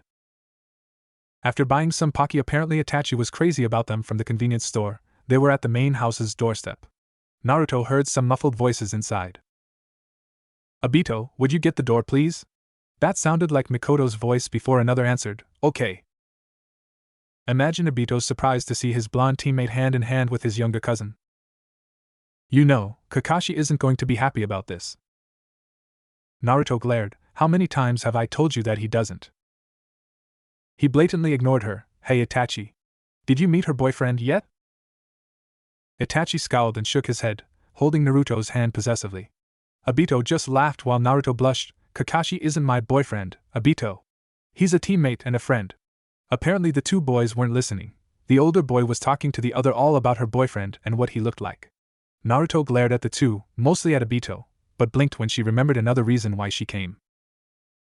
Hey Obito, the boy looked back, surprised by her serious tone. Is Itachi's dad here? He raised a brow. Yeah. You're planning on telling him now? The Hokage agreed? Itachi looked back and forth, trying to understand what they were talking about, before Mikoto called him in. Naruto nodded. Is he busy? Nah, I'll go tell him that you needed to discuss some important stuff. Naruto smiled gratefully. Obito went back in as Mikoto came to greet the blonde, wiping her hands on her apron. Hello there, Naruto-san. Thank you for taking Itachi home. Would you like to come in? She bowed a little. Good evening. Yes, please. I just need to talk to your husband for a bit. The woman nodded, wondering what she wanted to talk about with him as they walked inside. Fugaku and Naruto stared the other down, the atmosphere tense as they sat on cushions with a low table in front of them. Mikoto had brought some tea in before leaving the room quietly. Obito soon followed, scared out of his wits. The clan head waited patiently, occasionally sipping his cup. Naruto would do the same, face clear from expression. Fugaku had to admit, it was very unnerving to see this blonde child so mature after hearing her cheerful voice a few moments later. Obito frequently came around to visit, talking to the main family, and he enjoyed it in his calm, silent way. Obito had described Naruto as a cheerful type of person, much like himself. Fugaka hadn't expected her to act like himself, quiet, stoic, and serious. Naruto finally decided on what to say. After a moment of hesitance, Fugako-sama, I need to know this first before I tell or ask you anything else. She brought her eyes up to meet his. What do you think of power? Fugaka's eyes held surprise. Power? Naruto nodded. What do you think when you have the opportunity for power, at a heavy price? The color of her eyes seemed to change from the wide sky to the deep ocean. Say, at the cost of your family? Fugaka's eyes widened a fraction. Power? At the cost of his family? This sounded suspiciously like. He narrowed his eyes. Are you accusing me of being willing to kill someone I love to unlock the Mangekyo Sharingan? Naruto sighed. No, I never meant to accuse you of something you haven't done. It's just she pinched at the bridge of her nose. It's something that can't easily be put into words, Fugaka-sama. And before I let you know anything, I need to know how you would respond to it. Fugaka closed his eyes, thinking. I would choose my clan over power. Naruto hid her smile. That's good. Here's another one. Would you choose your son's happiness over power? Or would you make your son a mere tool for the clan?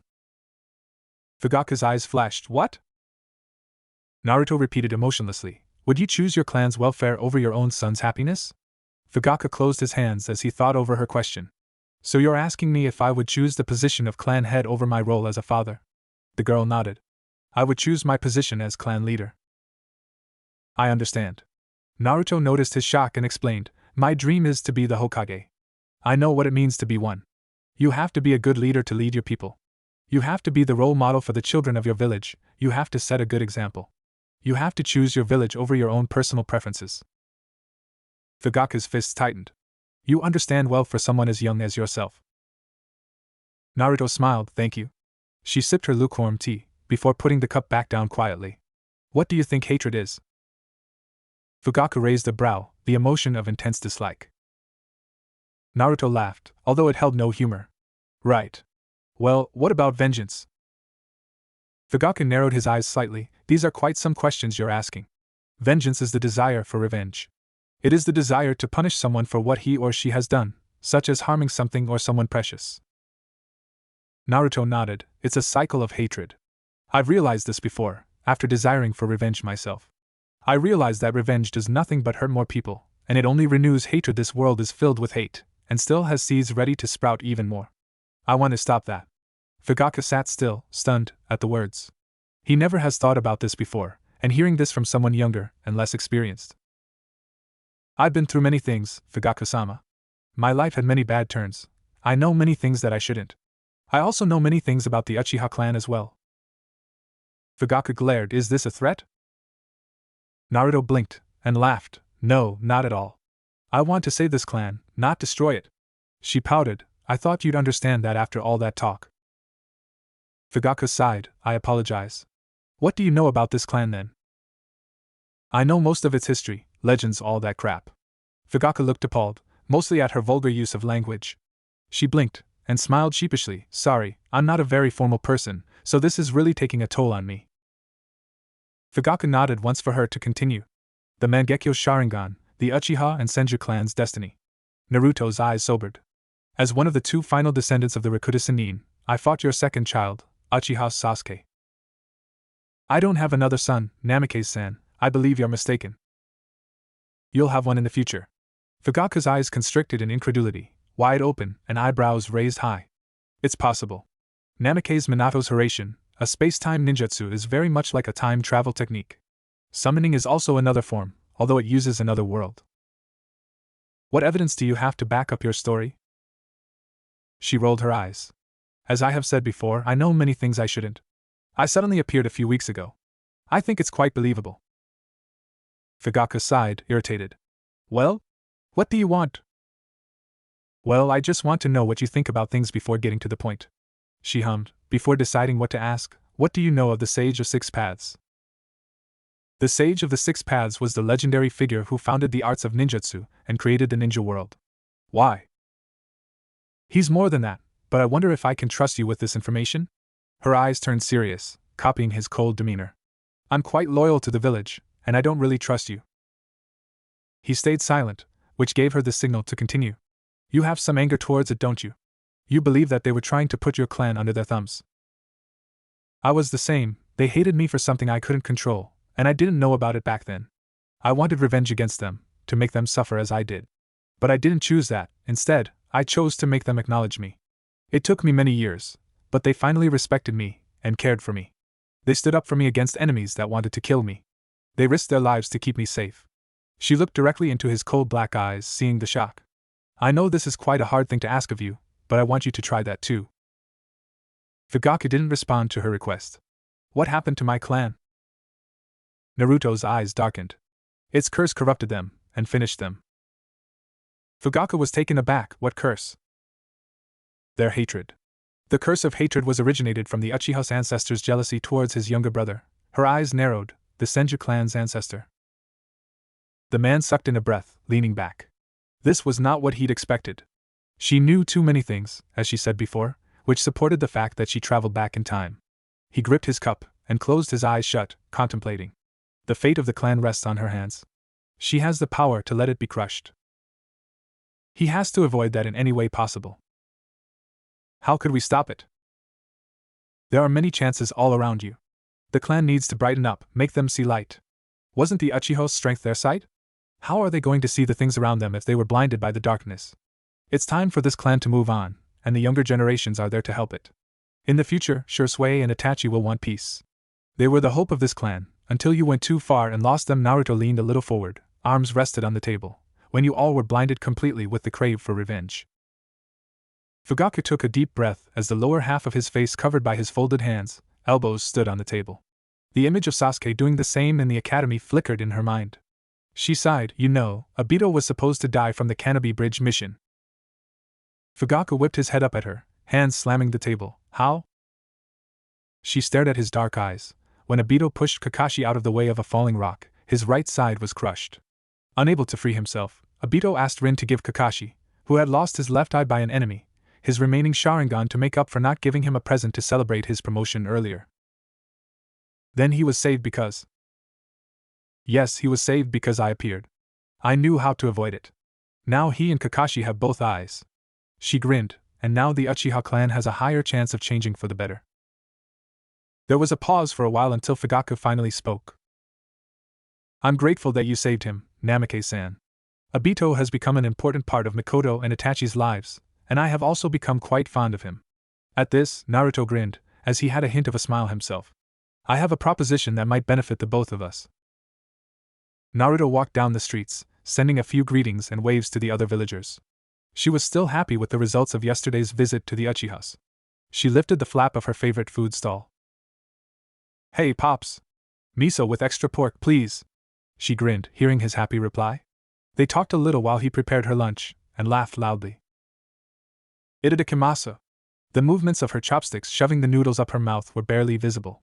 She literally threw the bowl to her face as she drank the soup, and nearly spilled it all over her when she heard a voice behind her. Could you at least eat like a girl? She hid her smile behind an irritated mask as she growled, Shut up, Hataki. She patted the seat next to her. Come on and order something already. He rolled his eyes as he sat, ordering the same as what Naruto was having. So what did you do yesterday? Your overprotective dad was pretty frantic, and even came to my house for good measure to check if you weren't there. I don't even want to know how he even came to that conclusion. Naruto tilted her head in confusion. What did he think I was doing at your house? I never have been there before. Her eyes squinted to see his face. She was sure she saw his cheeks turn red. He coughed into his hand, looking the other way as Tucci laughed very loudly. Never mind. She pouted in disappointment, huffing, before remembering his question. Oh, I had a few things to do and sort of got late. I also met Itachi on the way, and he was incredibly cute. Itachi? Naruto raised a brow at his tone. Yeah, remember? Obito's cousin? He furrowed his brows, before blinking in realization. Ah, that brat. Yeah, that brat. She pointedly looked at him, or moreover how he seemed to relax. Seriously, if I hadn't known you any better, I'd think you're relieved or something. He snorted, but didn't say anything, or she thought he didn't, since Obito had come in and announced himself very loudly. I finally found you. Did I interrupt something? His lips stretched into a wide smile. Sorry for bothering you two, I'll find you guys later," he sang as he walked away. Great, Naruto thought, now things are just weird. It turned out that Obito was about to invite Team 7 over for dinner, asked by Mikoto and Fugaku, before he misunderstood Naruto and Kakashi's situation. After he informed them and was put into a long speech about how they weren't dating, they went straight to the house to wait for Minato and Rin. Mikoto had also invited Kushina, and they were currently at the kitchen making the food. Kakashi had to admit that this kid was getting on his nerves. He glared back at Itachi, who had initiated the intense battle. If it wasn't for the lightning from their eyes sparking at each other, many people would have thought that they were merely staring. "What's your problem?" he all but grit out, which put a smirk at the boy's face. Itachi merely said HN and walked away, further infuriating the silver-haired jounin. Naruto laughed nervously, slowly patting a hand on his shoulder. "You do know that you can't kill the clan heir, right?"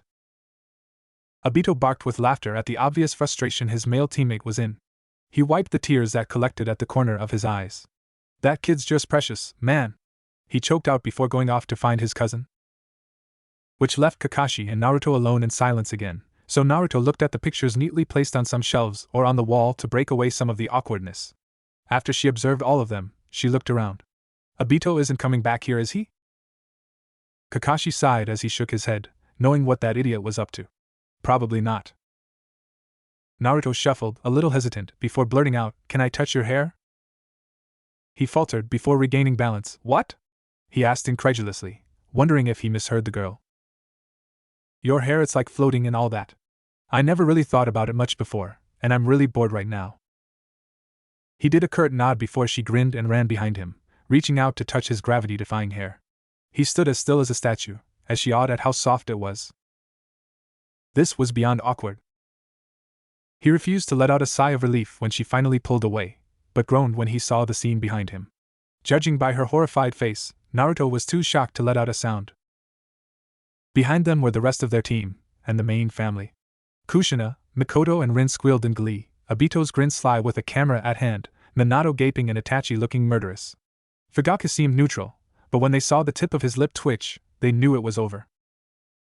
Kakashi and Naruto wanted to cry in self-pity. Obito's grin turned into a feral, evil smirk, and now's the part where Kakashi gets chased by a fellow love rival, and the famous overprotective brother. Minato cracked his knuckles, the smile on his face obviously fake, backed up with an angry tick plastered on his head. "You better take this part in high definition, Obito. I want good copies." When they finally settled down to have dinner, they chattered about themselves to get to know each other better. Team 7 and the three main Uchiha had many conversations, laughter filling the room, along with Fugaku's occasional chuckles. Kakashi and Naruto resisted the urge to slam their heads on the table when Obito opened his mouth. You could take a guess at what it was about. "Here's another hint for the idiots that still don't get it," Mikoto squealed again, and Itachi leaked out impressive killing intent. Other than the embarrassing details listed on Kakashi and Naruto's accidental kiss for the two mentioned anyway, they had a fun time. Kushina bawled, "I can't believe I missed that. I wish I stayed to watch." Mikoto giggled at her obvious distress before asking, "Who's up for dessert?" Obito and Naruto shot their hands up and shouted out, "Me," while the others did the same, more quiet and calmly. The clan head's wife merely laughed as she went back to the kitchen to get the source of their enthusiasm. Everyone couldn't stop their drooling as the sweet scent of the baked pastry filled the air. They were overwhelmed by the aroma that instantly flew out as Mikoto cut the apple pie, the fruit's juice spilling out as the knife sunk down. The guests clutched their seats in anticipation, clawing at the wood as the woman laid each plate in front of them. They waited until she finally sat down and thanked her before grabbing their fork and knife greedily. To say it's delicious was a horrible understatement of the century. The sweet smell and taste filled their senses as they bit down on the chunks of the apple and crust. The cinnamon-scented apples did wonders to their mouths, and the pie was pleasantly chewy. The occupants in the room were at bliss. The guests helped clean up, sent many praises and their gratitude to the clan head's wife before thanking the family for the gathering and going back home. "I heard from Kakashi that you went to his house to look for me. Why'd you do that?" Naruto asked curiously. It had been bothering her quite a lot, especially since Tsuchi had laughed so much. Minato spit out his orange juice, before hurriedly wiping the table. "It's nothing you need to concern yourself with, Naruto. Just a crazy idea, that's all." He chuckled nervously. "What were you talking about with Fugaku-sama?" He seemed less antisocial today, and he even laughed. Naruto smiled, shaking her head before copying his words. It's nothing you need to concern yourself with, Dad. Her eyes grew wide and sparkled. When can I meet Ero-sennin? The man laughed and ruffled the girl's hair. He'll most likely come tomorrow to see you after he reports with Hokage-sama. She slumped on her bed, draping an arm over her eyes. She felt giddy about seeing her godfather again, but also nervous. He won't treat her like a father would, something he did in the future, of course. It made her feel sulky and depressed, but she squished that away. It was fine as long as he was alive and well. The thing bothering her most right now was the time limit she had for thinking up of how to stop the Kyuubi attack. Starting from the day before the Jounin exams, there were only 17 months until the day of her birth. And also the day she might have to die. She noticed that her memories are beginning to blur at a rapid speed, and she doubted it was because of her forgetfulness. Her memories of her friend's appearance were starting to become unclear, but she could remember it again if she tried hard enough. She had asked the Nine Tails to copy and seal all of her memories politely as soon as she noticed it, which he complied rather grumpily. He had made a room to store all of it, and it was locked up by multiple chains and locks on the door. With this, she can bring people to her mind and let them see the flashbacks without having to explain for hours. It would make life easier, and Naruto felt extremely lucky that she realized early, since the important memories were still in great quality. Back to the main point, Naruto wondered. What would happen to her when her counterpart was born? Would she disappear, die, or merge with it? Were her memories fading one of the steps before she ceased to exist? I doubt anything would happen. The new brat might be different from you, since there can't be two of the same souls. Naruto nodded. That made sense. She had an idea of what she could do to prepare for the day anyway. Besides, she'll see for herself when the time comes, so she should just focus on what she has to do next. She'll talk to Jiraiya tomorrow and basically do more training, what with the Jounin exams coming up. The other Chunin would most likely be strong because of the war. You better win, otherwise I'd be humiliated to call you my captor. Of course I will. Who do you think I am? Kyuubi snorted as he rested his head on his paws. An idiot. Naruto huffed, but smiled despite the insult. It still made her feel giddy that they acted like this, like Bee and the Hachibi. She brought her arms behind her head as she snickered to herself. I feel lucky to be with you, Kurama. HN. KH. I never expected you to be the mushy type anyways. This is her? She does look incredibly a lot like you. Naruto stared at the voice, before cracking an eye open when she heard her father's. I've been told that many times. She rubbed her eyes as she sat up and yawned, catching the attention of both males in the room. The girl slowly looked between the two, before scrambling and falling out of bed in surprise. Jiraiya laughed loudly. She's sure interesting. What's your name, girl? She rubbed her hip, knowing a bruise would form soon. Namake's Naruto. The white-haired man blinked in surprise. Naruto? The younger blonde grinned proudly as she sat on the dark wooden floor. Yup. The main character in the tale of a gutsy ninja. Jiraiya gaped, amazed that she was named after something he saw in a ramen bowl, and read his book. He got out of his stupor, as he took a good look at her face. He nearly recoiled in shock when he recognized that grin. He observed her more carefully, seeing the way her mouth stretched, the shape of her face and nose. Jiraiya looked at her hair. The way it flowed down to her waist was very similar except for the color. When she stopped grinning and her eyes were not crinkled upwards, he noticed the structure. His face turned serious, despite the incredulity of it. Naruto fidgeted under his calculating gaze, straightening her baggy orange shorts and getting the tangles out of her hair. What is it, Tebeo? Jiraiya widened his eyes and glared at his student. Since when did you and Kushina have a kid? I thought Naruto was your sister. Minato laughed nervously, but it trailed off when he realized he was serious. We don't. Not yet.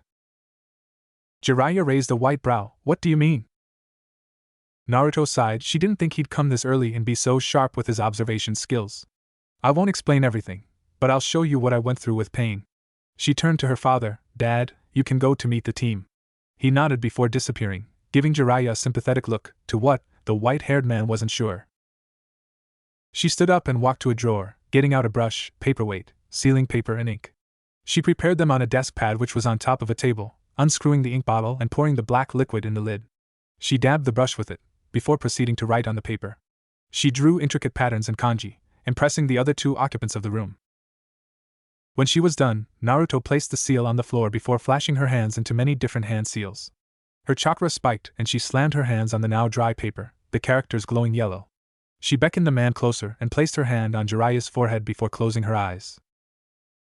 Rin, Kakashi and Obito raised a brow at Naruto's absence when Minato arrived at the training grounds. Minato smiled. She had to discuss with Jiraiya about a few things, so she would be missing out on training today. Obito whined, "It isn't fun without that loud mouth here."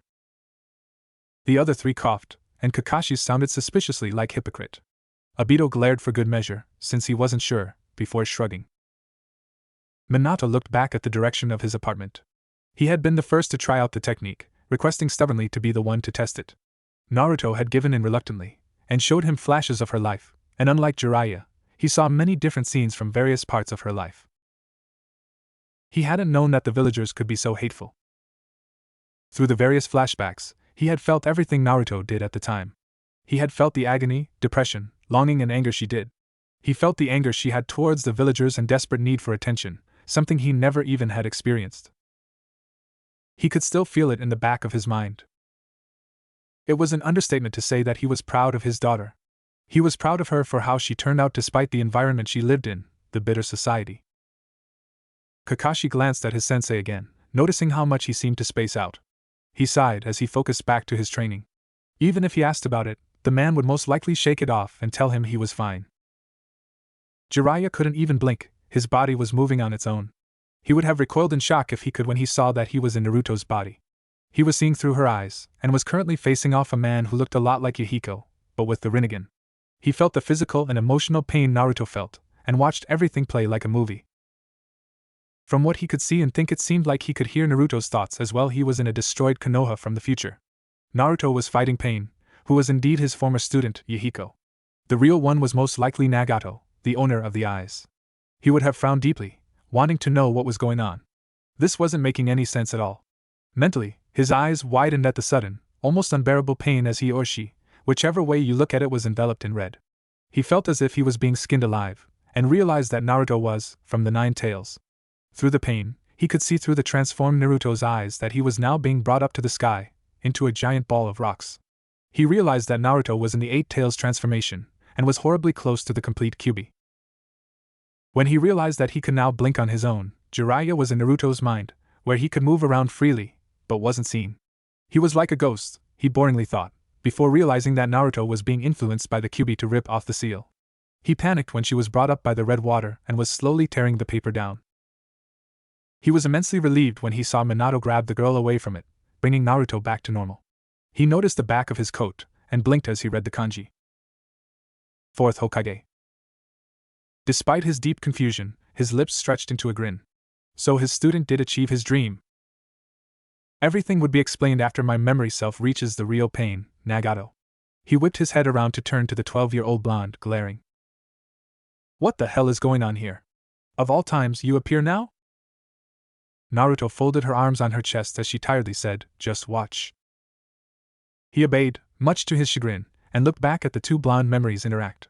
He listened to what they were saying before his lips pursed together tightly, as his eyebrows drew close. He turned to Naruto, as if trying to confirm what the blonde man said. Yeah, the masked man was the reason why my parents were dead and I had Kurama sealed in me. Kurama? The Nine Tails name. I learned about it not too long before I got to this timeline. I wouldn't mind explaining, but you have to focus on the stuff happening right now. Before Jiraiya could blink, he was looking at Yahiko, with a Rasengan in hand. His mouth formed the words, "Give up." He felt himself being literally thrown at the enemy. Ami giving up. Jiraiya had to admit, this teenager was definitely as strong if not stronger than him. To be able to draw natural energy on her own, to complete the ultimate Rasengan, this girl is a genius. He would have shaken his head in amazement if he could. The scene changed, and through the blonde girl's eyes he saw that he was in a dark room before realizing that the walls were made out of paper. He could see a female in a long, dark cloak with red clouds, a red interior, and a chin-high collar, and soon recognized her as Konan. He mentally smiled at how beautiful she had become, as he expected and told her when he was leaving his first 3 students. He then took note of the man next to her, and took a moment to realize that it was indeed Nagato. The red hair and the purple eyes with ripples surrounding the pupil, the Rinnegan confirmed it. Jiraiya's mind stopped functioning for a minute when he saw how exhausted the man looked, and that was definitely an understatement. His ribs were painfully visible, and the young, judging by how Konan looked, man looked like a mere sack of bones. His lips were dry and chapped when his Naruto's eyes adjusted to the darkness, and he was able to take a better look. The metal poles sticking out of Nagato's back made him look a whole lot worse than he already is. Jiraiya widened his eyes as Naruto's mind flashed his future self and Kakashi's dead form, wanting to claw away at the anger and hatred he felt from her. The redhead looked directly into Naruto's eyes. Do you hate me? You're facing the object of your vendetta. Don't you wish to exact revenge? Jiraiya and Naruto's mind flashed again, this time of the pains Yahiko. A cycle of hatred begins. I formed the Akatsuki to stop this cycle. Konan spoke, even if you get your revenge, nothing would change but your own satisfaction. Naruto stayed quiet, remembering her encounter with her father. As long as this shinobi system exists, the monster known as hatred will not die. It will give birth to more pains. To be a ninja is to confront hatred. Each and every one of us fights it. Jiraiya-sensei trusted you to find a way to end this hatred.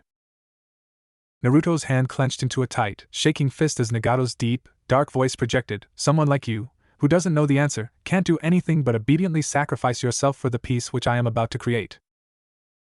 Jiraiya noticed a spike flying towards Naruto from the machine Nagato was in, and he was sure the blonde did, too. He prepared himself for the incoming pain, knowing what the girl wanted. Naruto doubled over as the sounds of her blood splattered onto the floor, face scrunched up in pain. Nagato watched. At this short distance, I could easily control your movements with my chakra. Rest assured I avoided your vital spots. You are the invaluable Jinchuriki of the Nine Tails, after all.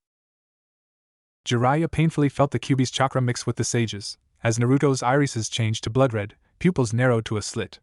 Her whisker-like marks grew thicker as her teeth became sharper, making her look more feral. He watched as Nagato was overwhelmed by the chakra, alerting the purple-haired woman. Nagato! What's wrong? Naruto bent forwards again. I came with the intent to talk to you. But I also wanted to confirm something. Nagato repeated, confirm something? I wanted to confirm my feelings. Naruto slowly got up. If I stood here before my enemy, what would I do? I wasn't sure of myself. So? Naruto struggled as she pulled out the metal spike, hurting both her and Jiraiya. I can't forgive you after all. Even now I want to kill you so bad I won't stop shaking. She glared up at him, as she finally tore it out. Konan stepped forward in alarm, disbelieving, while Nagato's eyes were wide. Naruto dashed forwards, thrusting her fist forward as she cried out. Konan threw herself in front of her childhood friend, preparing for the impact. Even I can see that there's too much hate in the shinobi world and I've wanted to do something about it, but I'm stumped on what must be done. The flashback changed to Jiraiya, at the same place and time, laughing loudly and happily. I'm glad I made you my student. The hand stopped along with the blonde's feet, Naruto leaning backwards, sand and dust forming puffs of clouds by her abrupt stop. Both Akatsuki members surprised as Jiraiya softened his eyes and sighed. Naruto casted her eyes down, hands still in midair, and said that he believed the day would come when people can truly understand each other. Her fist shook as her voice wavered. At that time, I wasn't paying much attention. She brought it down, slightly slouching. Even when he told me he'd entrust me with finding the answer, I only took it as a sign that he was acknowledging me as his student. Thinking back, I finally understand what he meant, that it's not that easy. Still, that doesn't change the fact that you can't forgive me. Words of forgiveness come easy. Love does not. Yeah, you're right about that. Jiraiya-sensei's words reflect an idealism from an era long past. It is too far from reality. Didn't you say you would kill me, and bring peace to the world? The orange tint around Naruto's eyes faded away, as her irises seeped into her pupil.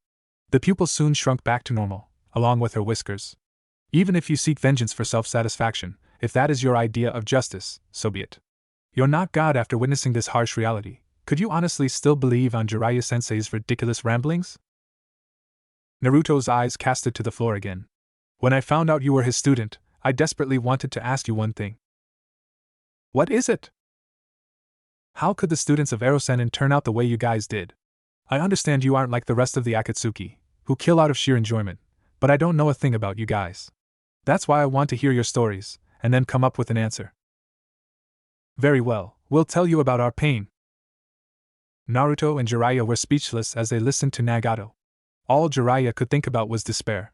He hadn't known such a thing happened to the three students, and realized that even if he went now, it was already too late. Other memories flashed through. Most were when he started taking the girl in as an apprentice, to when they went to get Tsunade. He felt how attached Naruto was to his future self, so much like a daughter would to a father. The last one, Naruto was 17, when she met her mother, Kushina. He watched as they interacted, before it started getting serious. Kushina told her what happened on the day of her birth, and how why the 9 tails attacked the village. Jiraiya's face turned hard, and stayed that way until he was the only one left. Do you understand now? He turned to face the 13-year-old version of Naruto, her face calm and emotionless. I made you watch this to see a little of what happened in the future, and what's going to happen in a little under 2 years. I want to save Nagato and Konan. I want them to change their way of trying to grab peace, but I need your help in doing so. How? Naruto held the sealing paper they used, burning it to ashes with her chakra. Her eyes seemed to shine more azure as she looked at the blue flames, before shifting them to his. I want to go on a training trip with you.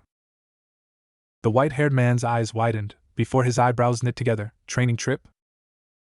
She nodded. For 5 months, starting 1 month after the Jounin exams ended.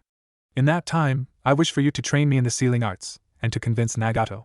I can't go on my own, nor can I just suddenly appear with a bunch of ninjas he doesn't know. You're the best person to go with. Would you do it? As long as we'd have enough time to go to the bathhouses, yes? Naruto's eyes squinted in suspicion. He never agreed so easily before. Are you sure? Jiraiya rolled his eyes, waving a hand dismissively at her. Positive. Besides, I'll take you on as an apprentice later in the future, wouldn't I? Easier to get it done with now, and besides, judging from what I said in your memories, having you around didn't sound too bad. It would also be good to grab Tsunade on the way.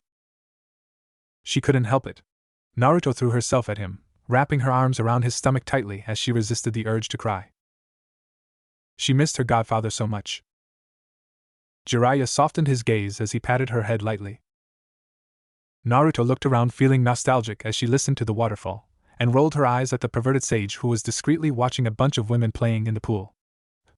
Jiraiya-sensei. He looked back and nodded in satisfaction. He sighed. Right, the toad summoning contract. Jiraiya flashed his hands to seals, bit his thumb, and slammed the ground. In a puff of smoke, Gamma appeared with the scroll, passing it to the sage. He unraveled it before leaving the long contract on the dry, rocky floor. I'm sure you know what to do. Yep. She bit and drew blood on her thumb, using it as ink.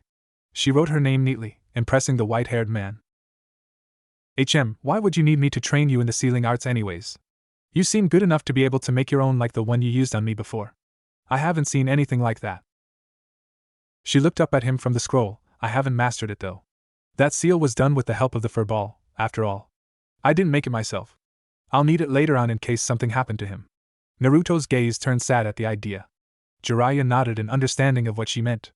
They were still in public, so they had to be careful of their words.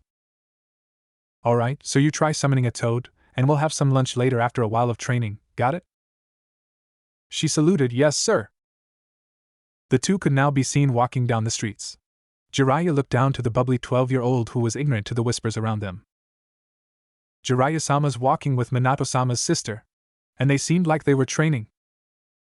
Well, duh. They are ninja. Learn her name, idiot. It's Naruto-sama. Said girl was busy smiling, eyes crinkling upwards. Ero-senin. Can we go eat some dango for dessert? More rushed whispers surrounded them. Jiraiya bobbed her head. It's Jiraiya-sensei, brat. He sighed. Sure. You'll pay for your own though. A whole lot more excited whispers exploded. Did he just? Oh my gosh, is he taking her on as his student? Naruto groaned as she patted her wallet. Ah man. She tugged on his sleeve, her pout returning to a grin. They're doing a sale anyways. Jiraiya twitched his eye as he watched the girl vacuumed up the dango off her 4th stick. You'll get fat if you eat like that. Are you even sure you have enough money? Naruto swallowed loudly. Yup. They're 30% off today, something about the owner's birthday. She looked around. Akin. 3 more Mitarashi sticks please. The man behind the counter smiled as he waved a hand. Comin' right up. Jiraiya snapped his fingers in front of her face, gaining the blonde's attention after the waiter left the plate on their table. I want to know one thing before we do everything else. She nodded as she brought the dessert up to her lips. Was Orochimaru found guilty of anything? Her hand stopped, before she placed the dango stick back down on the plate. She flicked her blue eyes around the room, and saw that there weren't many people sitting close enough to hear them. The customers were also too busy and on their conversations, so she looked back at the man, her blue eyes reflecting the light. He was caught doing many experiments on clan children. He managed to flee from Konoha, after the third failed to stop him. Naruto combed her hair with her fingers, running it down. A few years after Dad was named 4th Hokage, the Sandaime found out about his lab, and fought him. Naruto's hands shook as she gripped her blonde locks, her face twisted in anger. That snake wanted the Hokage title, seeing it as power, but after someone else took the role, he found that he had nothing to gain in Konoha anymore. He wanted to be the ultimate being, and he wanted to be immortal. He experimented, kidnapping Konoha shinobi and using them as guinea pigs. The third found out, and fought him, trying to stop Orochimaru. Jiraiya's eyes held his grief as he tried to ask, is it possible to? Naruto finished for him, save him? He nodded. He's a lost cause now, Jiraiya-sensei. I'm sure you've noticed. He stayed silent, looking at his reflection from his tea. He finally spoke again after a few minutes, his voice deep and low. I see. We'll have to do something about him later then, don't we? He smiled weakly, and Naruto decided to change the topic, much to his relief as they got up to pay for the food at the counter. The Jounin exams nearly take a month, right? Jiraiya nodded. So 1 month, another one after that, and then adding 5 months. It would leave me with 10 months before my birthday. Jiraiya understood what she meant. We're on a tight schedule then, huh? Wish we could have had at least 2 full years. He sighed dramatically, there goes my research time. The girl huffed while they walked out of the store. You aren't even writing the books yet, but you still call peeping on women in bad's research? Well, A surprised, familiar voice cut him off. Jiraiya-sensei? Naruto? The two turned to see Minato along with Rin, Obito and Kakashi, who all bowed their heads in respect. Naruto grinned as she waved a hand, Rin smiled and Obito waving back. The blonde looked at Kakashi, yo? The silver-headed boy raised a brow, hey? Naruto rolled her eyes, geez, man. It's what you used to say to me before, but when I say it, all you say in response is a hey. She flicked his forehead protector and withdrew her hand before he could slap it away in retort. So what were you guys doing? Obito drawled, training, as usual. Your boyfriend missed you. Kakashi glared, as Rin giggled. Naruto whacked his arm. Seriously, Obito, it's getting old. We don't like each other like that. Kakashi was glad he had a mask on. He was sure he felt his lips form a frown. He furrowed his brows in confusion, ignoring the bickering of his two loud teammates, and Rin trying to calm them down. For the last few weeks, he was acting strange. Hearing Naruto deny they had feelings for each other got him to react in displeasure. He really didn't like where this was going. It couldn't be true. He watched Naruto bring her hands up in frustration, feeling his lips quirk up in amusement before he caught himself. Could it? He shook his head. It had only been a month since he knew her. This girl was his future student, and he was technically going to be about 14 years older than her. Besides, he thought, she isn't my type. That got him confused again. What was his type?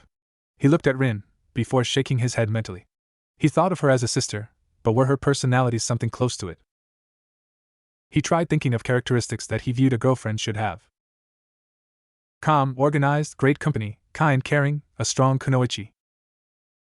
Naruto was calm when she wanted to be, was fun to be around, kind and very caring, strong. He knit his eyebrows close. This wasn't going as it should.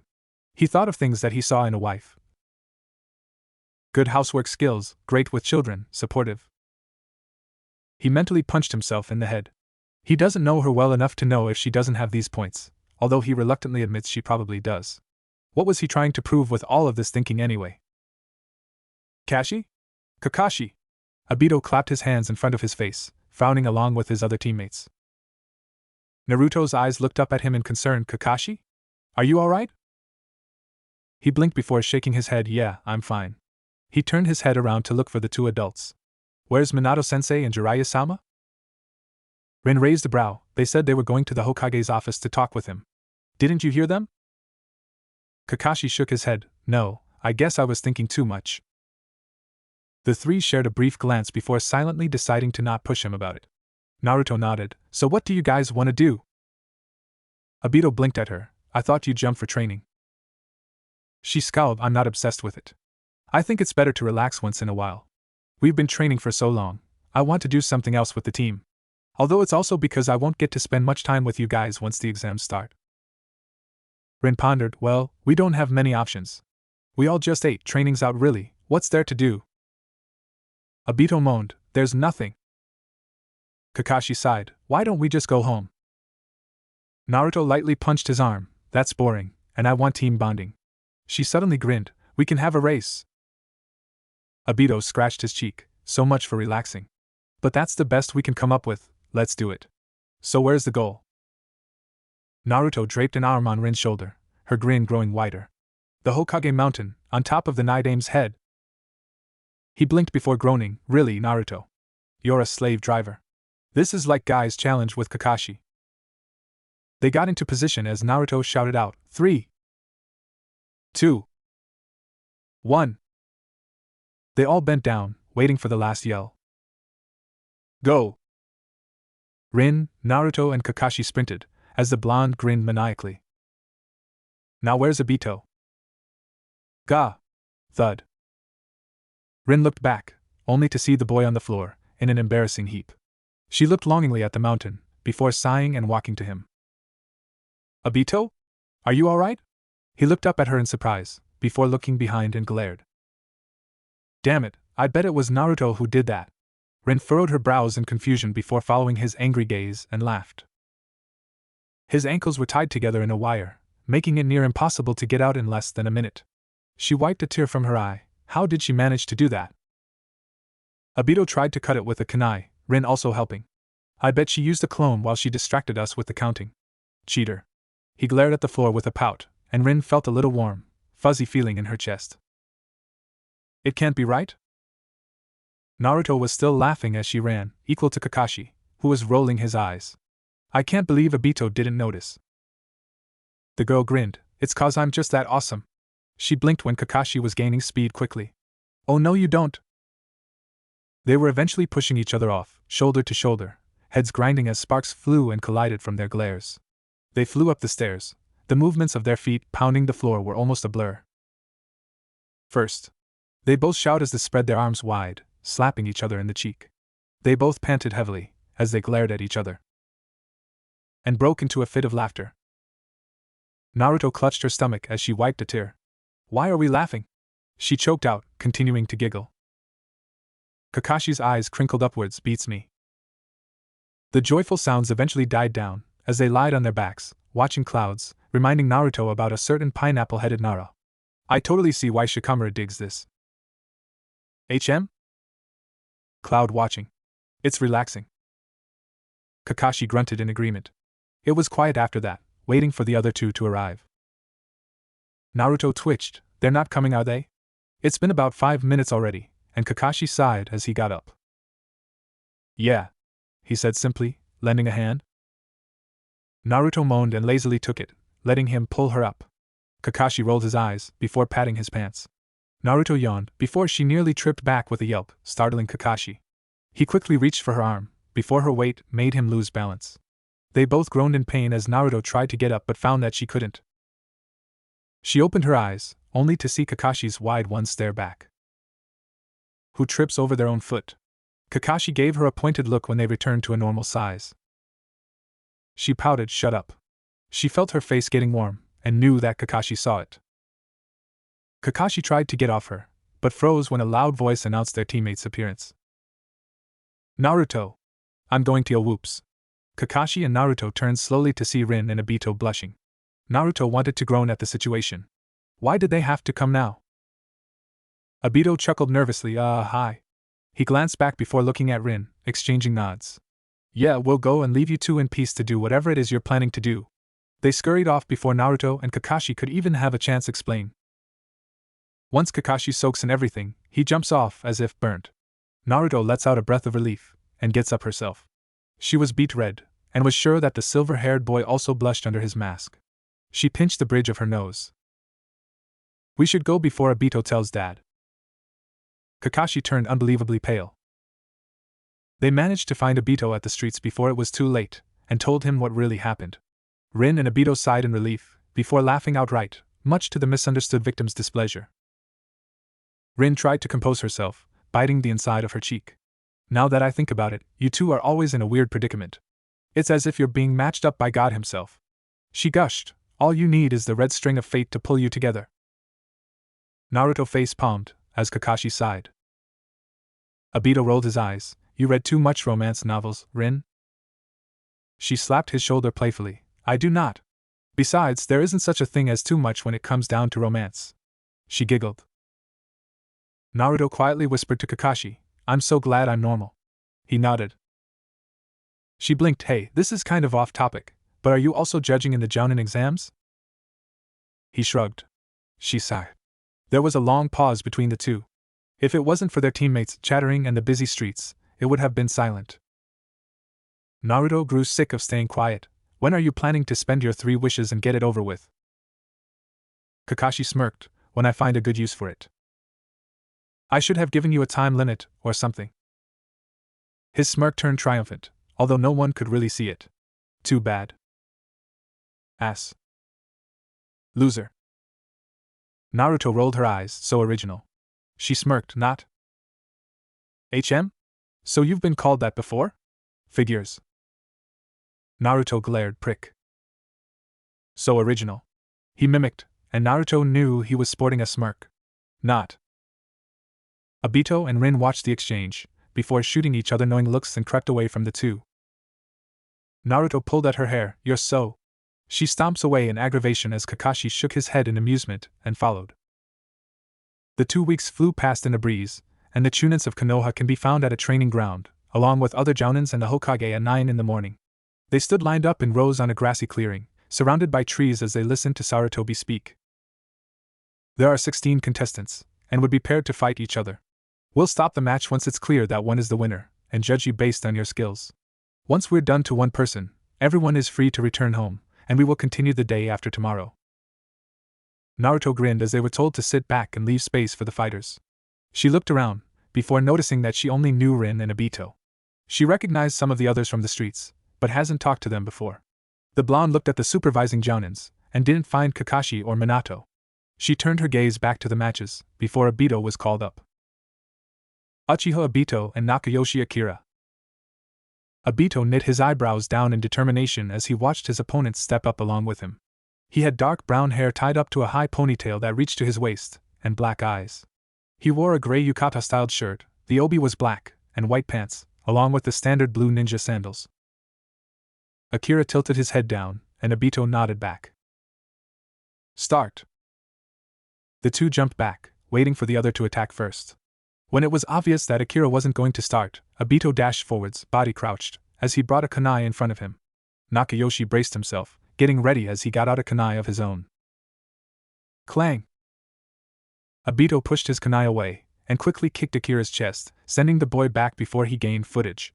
Akira got up, this time going for the offending position, and they exchanged a fury of blows. Naruto widened her eyes when she saw a red tint in Obito's irises, but noticed that there were no tomos. Still, it was close. Rin saw it too, and sent a smile to the blonde, who returned it.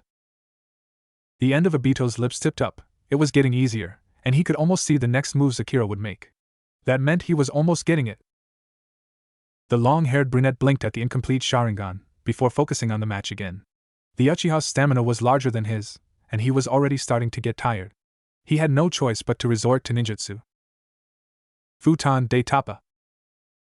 A large blast of wind flew from Akira's mouth, aiming straight at Obito.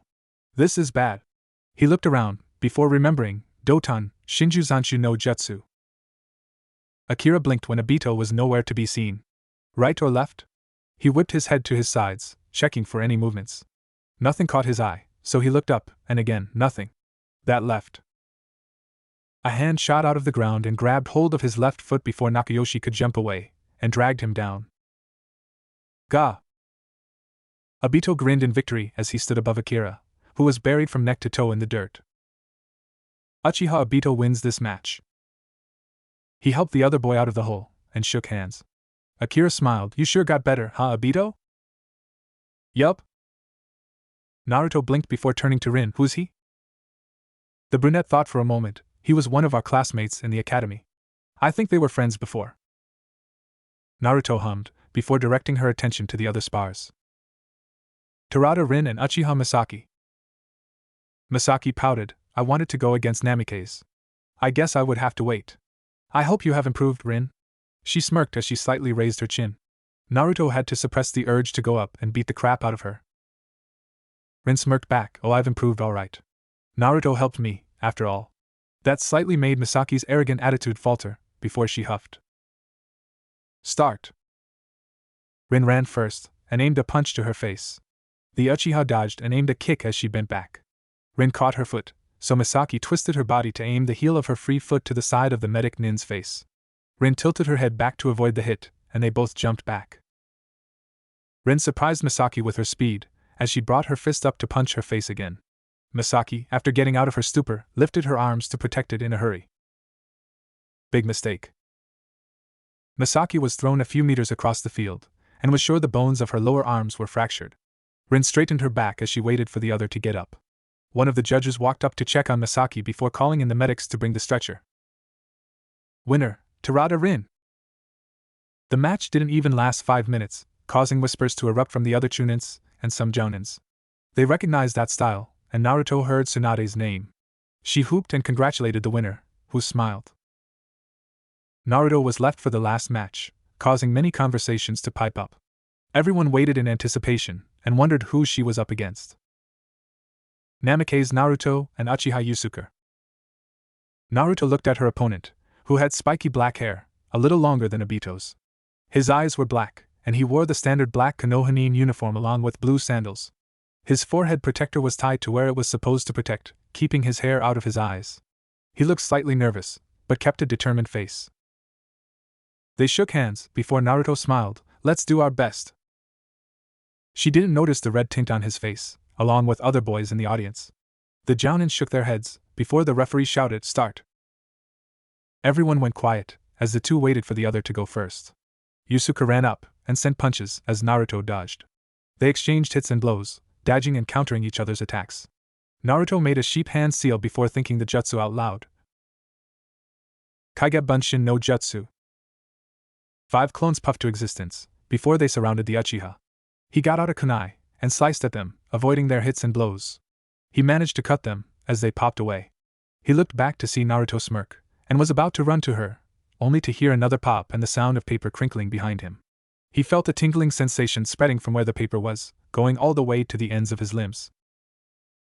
He tried to look back, but found that he couldn't move. Hey, Proctor? I think the match is over. Obito spoke up, when he noticed the seal on Yusuke's back. It was the one Naruto worked on the past week, just finishing the day before yesterday. She had explained that it was based on the Nara clan's Kage main jutsu. It doesn't make the target move like the creator of the technique, but it freezes them, once the seal is placed on a part of their body. The seal takes the creator's chakra, and once placed on the target, it releases, the chakra seeping into the skin and muscles. It wears off after a few minutes, depending on how much chakra you make the seal absorb, after the victim's own chakra washes it out. Another way to stop it is for the sealer to take his or her chakra back from the seal. Naruto had also explained that if she used the furball's chakra and altered the seal slightly, she could burst the target's chakra coils, effectively stopping him or her from ever using chakra again. Rin added more medical details, most of them he couldn't get, saying that the victim could die from losing all of his or her chakra. Naruto is someone you would never want to face as an enemy. Alright, winner is Namikaze Naruto. There was a round of applause as Naruto's clone sheepishly removed the seal, letting the boy move again. They shook hands, as Naruto gave a sincere, apologetic smile. Sorry about that. No hard feelings? Yusuke chuckled before shaking his head. The people who lost went back to where the proctors are, as the people left over were nervously waiting to be called up. Naruto blinked, and remembered that she could practice Sage Mode as she sat down to wait. She frowned slightly, wondering if she should. She shook her head after a minute of thinking, deciding that she would want to use it against someone she was sure she'll have a tough time against. The element of surprise is her specialty, after all.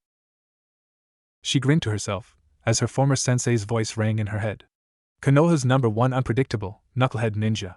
She blinked when she felt the many stares sent her way, but shook it off. For the third match, she was called out, along with someone she didn't expect to be paired up to. Namikaze Naruto against Uchiha Obito, said Chunins blinked as they looked at each other, before walking up. Naruto grinned at her teammate, who returned it.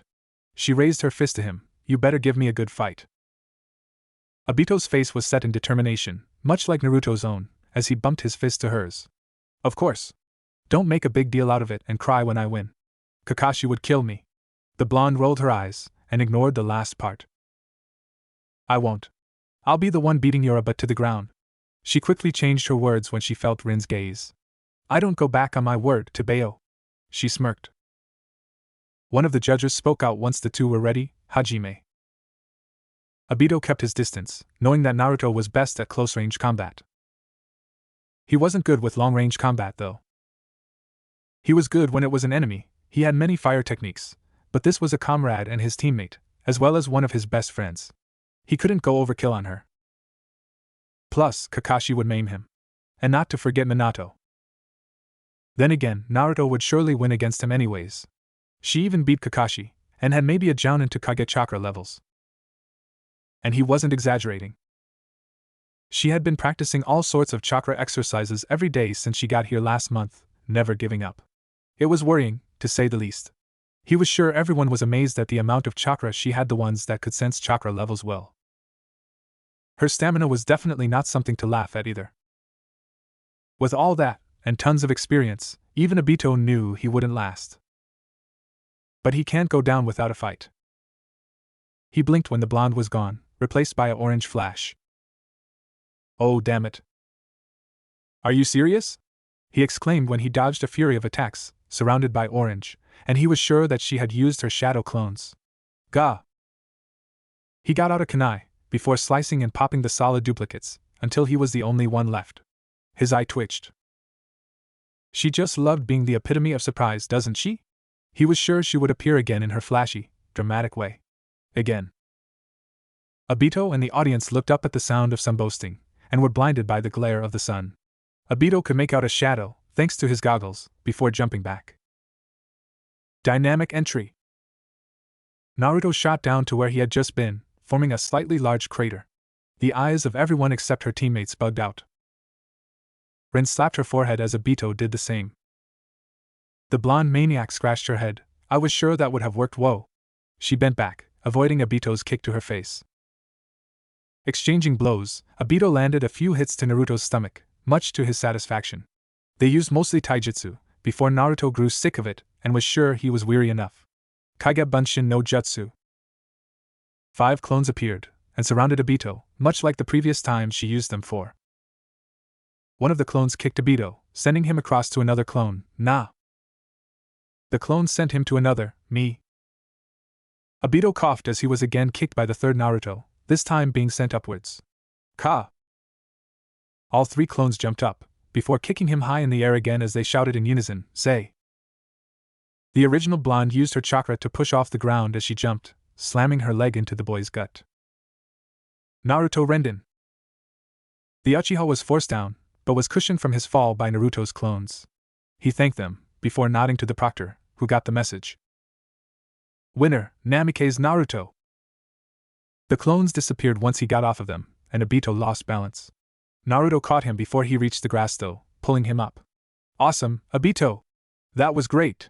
She flashed him a grin. Obito let go, and high-fived her, mouth stretched into a similar smile. Heh, although I didn't win, I don't feel so bad. He winced, as he felt a bruise form on his hip. Except for that. Naruto laughed sheepishly, sorry. As they walked to their assigned rows, Naruto tried to ignore the stares sent her way as she silently sat down. She sighed when she heard the barely whispered conversations.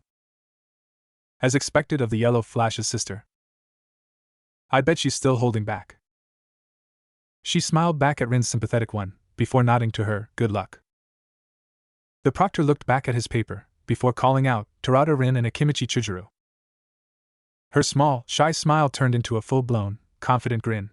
Thanks. Great match, by the way, she replied before going up against her opponent. Hajime. Chujuru was pleasantly plump, Naruto thought to herself, remembering Chuji's reaction to being called fat. Chujuru had red-brown hair, which spiked around his head and was kept out of his eyes by his Hittite. He wore a red-colored, half-sleeved jacket over his pale green shirt, which had the Akimichi clan symbol on the front. He wore black shorts, and the standard blue ninja sandals. His eyes were slightly crinkled up as his eyebrows were slanted down in a serious manner. Nikuden Sensha. He shouted out loud as he grew a lot in size, and was puffed up into a ball. With amazing speed, he rolled towards Rin. "Oh no you don't!" She smashed her gloved fist to the ground, forming a huge crater, making the round boy fall into it, unable to stop. Taking this chance, Rin dashed to him, pumping chakra to her muscles. She kicked him as hard as she could, the chakra exploding out of her foot. The Akimichi changed back to his normal state, knocking down to the ground painfully. When he propped himself with his elbows, he stared wide-eyed at the petite girl. "What are you staring at?" He would have turned around to see the speaker behind him, if not for the kunai aimed to his throat. "Winner of this match is Terada Rin." Said girl put her kunai back to her pouch, much to Chizuru's relief, as she lent a hand. He shook his head and got up on his own, not wanting to take the girl down with his weight. He smiled gratefully. "Thanks. Was that genjutsu?" She blinked, before realizing that he meant the stunt earlier. "Yeah, I made you think I was still there, when in reality I was running behind you." She rubbed the back of her neck guiltily, something she caught after being with Naruto for a while. "Ah, but that was great." He grinned. "It was my fault for not training enough." Rin was about to disagree out of modesty, but was cut off by the main proctor. "Now is the second last part for this course of the exams. The remaining 4, please stand back, and the others, please go to the judging area." The 4 sat in a line, leaving a lot of space for the fights. Naruto looked around her to see the survivors. To her left was a Hyuga boy, probably the same age as her, who was dressed much like Niji did when he was 13. To her right were the 2 other contestants, one of them being Rin. The other, sitting right next to her, was an Uchiha, judging by the painfully obvious Uchiha crest on his back. Uchiha Kasuke against Namikaze Naruto. Oh, so his name was Kasuke. She blinked. Is he Yusuke's brother? They did look quite alike. The only difference is that Kasuke had brown hair, and his eye shape was slightly more sharper. He seemed to be cold, and was quiet, unlike Yusuke, who was slightly more open. Yusuke seemed like the shy type, while he was just distant. "Are you Yusuke's brother?" Naruto asked, curious. "Yes, he's my little brother." "Ah." She got into position, and waited for the proctor to call out. "Hajime." Naruto started first, surprising Kasuke, and flashed behind him. He turned a little too late, and was kicked across the field, before jumping back up and was ready to fight. Kasuke's face was blank as he searched through the green, looking for any signs of sunny colors. He heard some rustling of cloth behind him, and ducked under the outstretched leg. He grabbed the ankle, and threw her to a nearby tree. Naruto yelped, but was able to attach her feet onto the bark, gracefully landing on the ground much to her relief. She frowned, feeling his eyes watch her every movement. Kage-bunshin. 10 clones appeared, before surrounding her, as she hurriedly got out a small scroll. The extra Narutos attacked Kasuke, effectively distracting him. Choji Giga. 2 medium-sized lions formed as it jumped out of the paper, and charged to the Uchiha, helping the clones. Naruto blinked when she saw the red eyes, both adorned with 1 tomo. Kasuke dispelled all of them, the 2 beasts splattering to ink on the ground. "The Sharingan, eh?" She smirked, slightly startling Kasuke. People usually pale at the sight of those eyes, but she was just amused. "Heh," he smirked back, interesting. He punched and kicked, dodging the expected attempts of hits. Until she did a 180, and random attacks were sent his way. "What?" He was stunned. He couldn't anticipate her movements at all. Naruto used Lee's way of fighting, her speed being kicked up a notch as she naturally did what she felt like doing. She didn't think, just acted. Something she was good at. She sent him whirling to a tree, his back smashed into the wood, before he crumpled onto the grass. The proctors, again, amazed.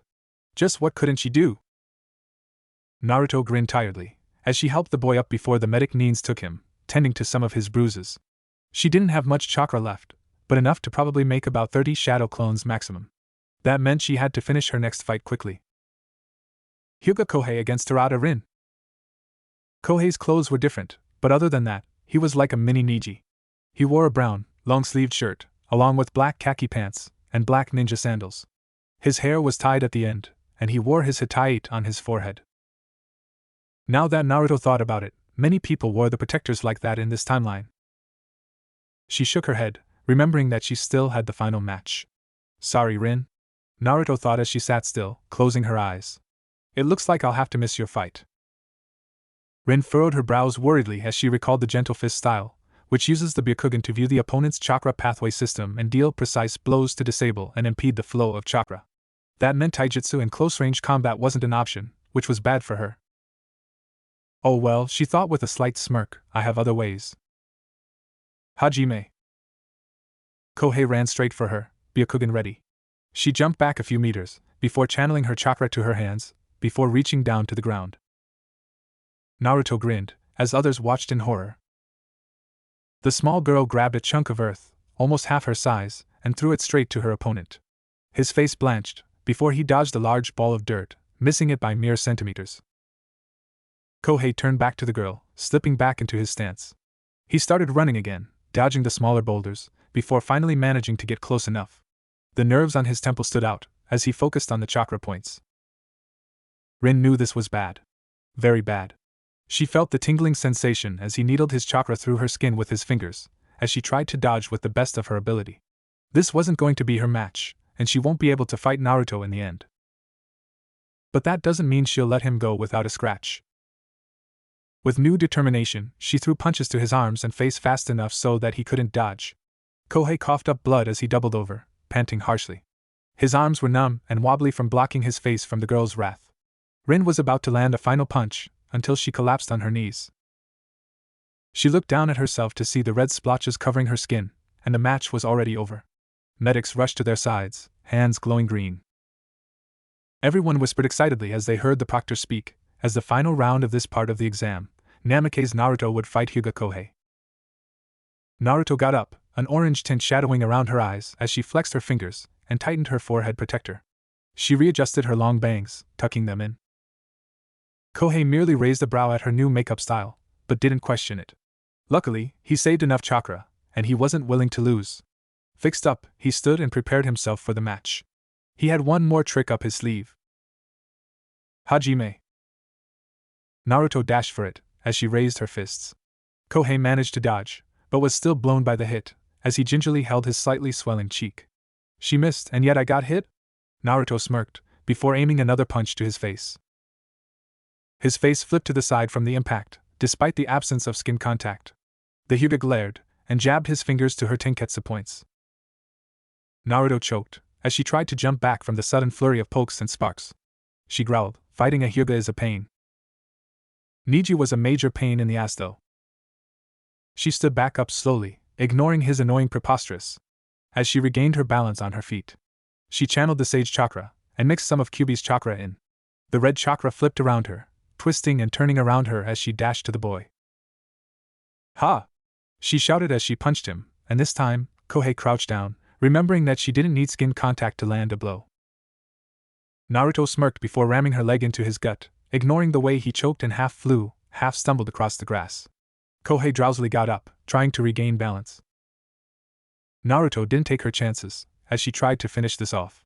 She got out a seal from her pouch, one that was already prepared, as she whispered the name of the technique and ran to the Hyuga. Kohei braced himself, before noticing the slip of paper in her hands.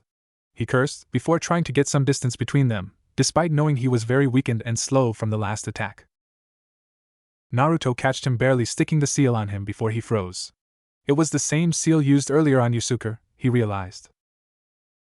They all waited, and waited until the proctors were sure he wasn't able to move. They looked at her in disbelief, before one of them called the end of the match.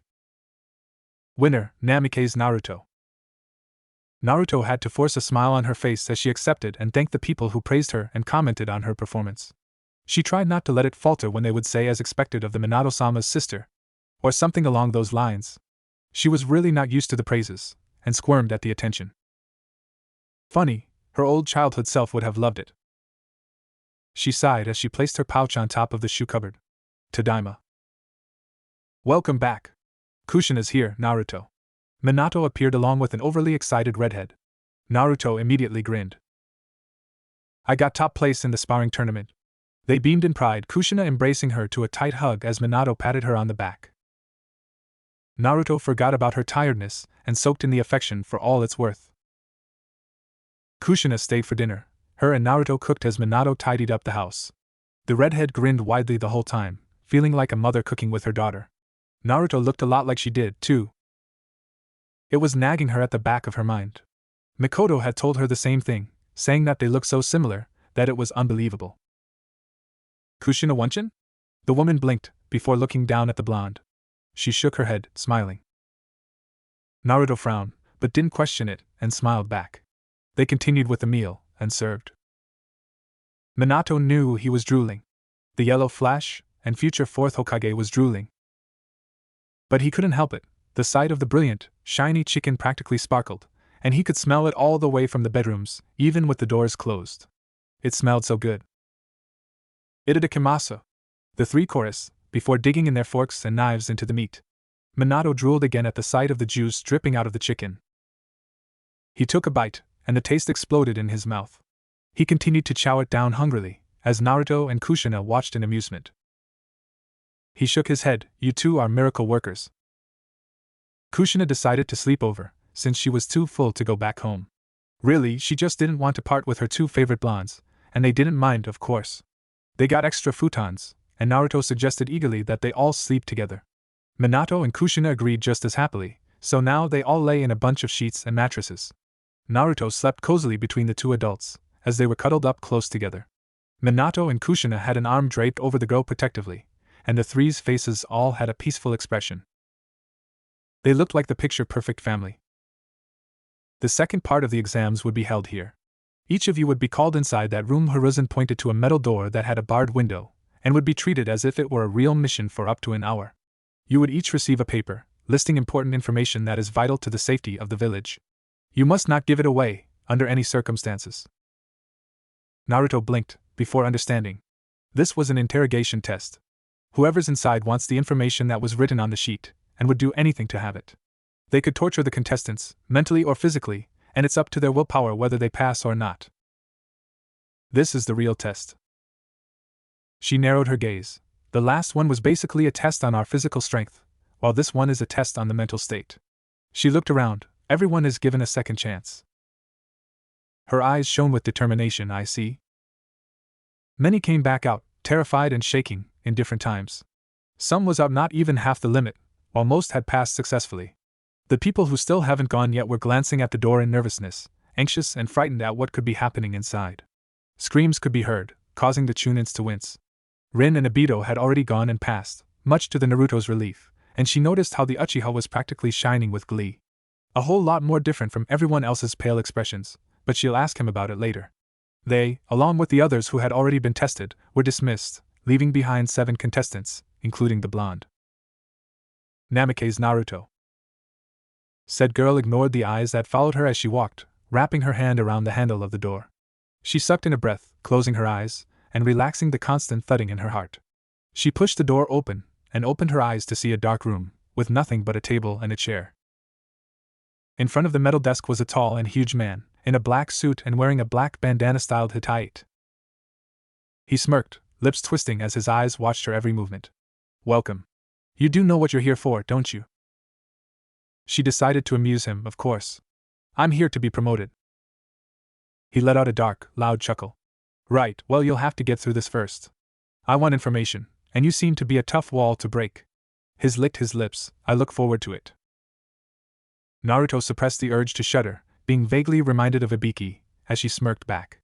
I do too. She sat down on the chair, ignoring the way the table bit her with its coldness as she rested her arms.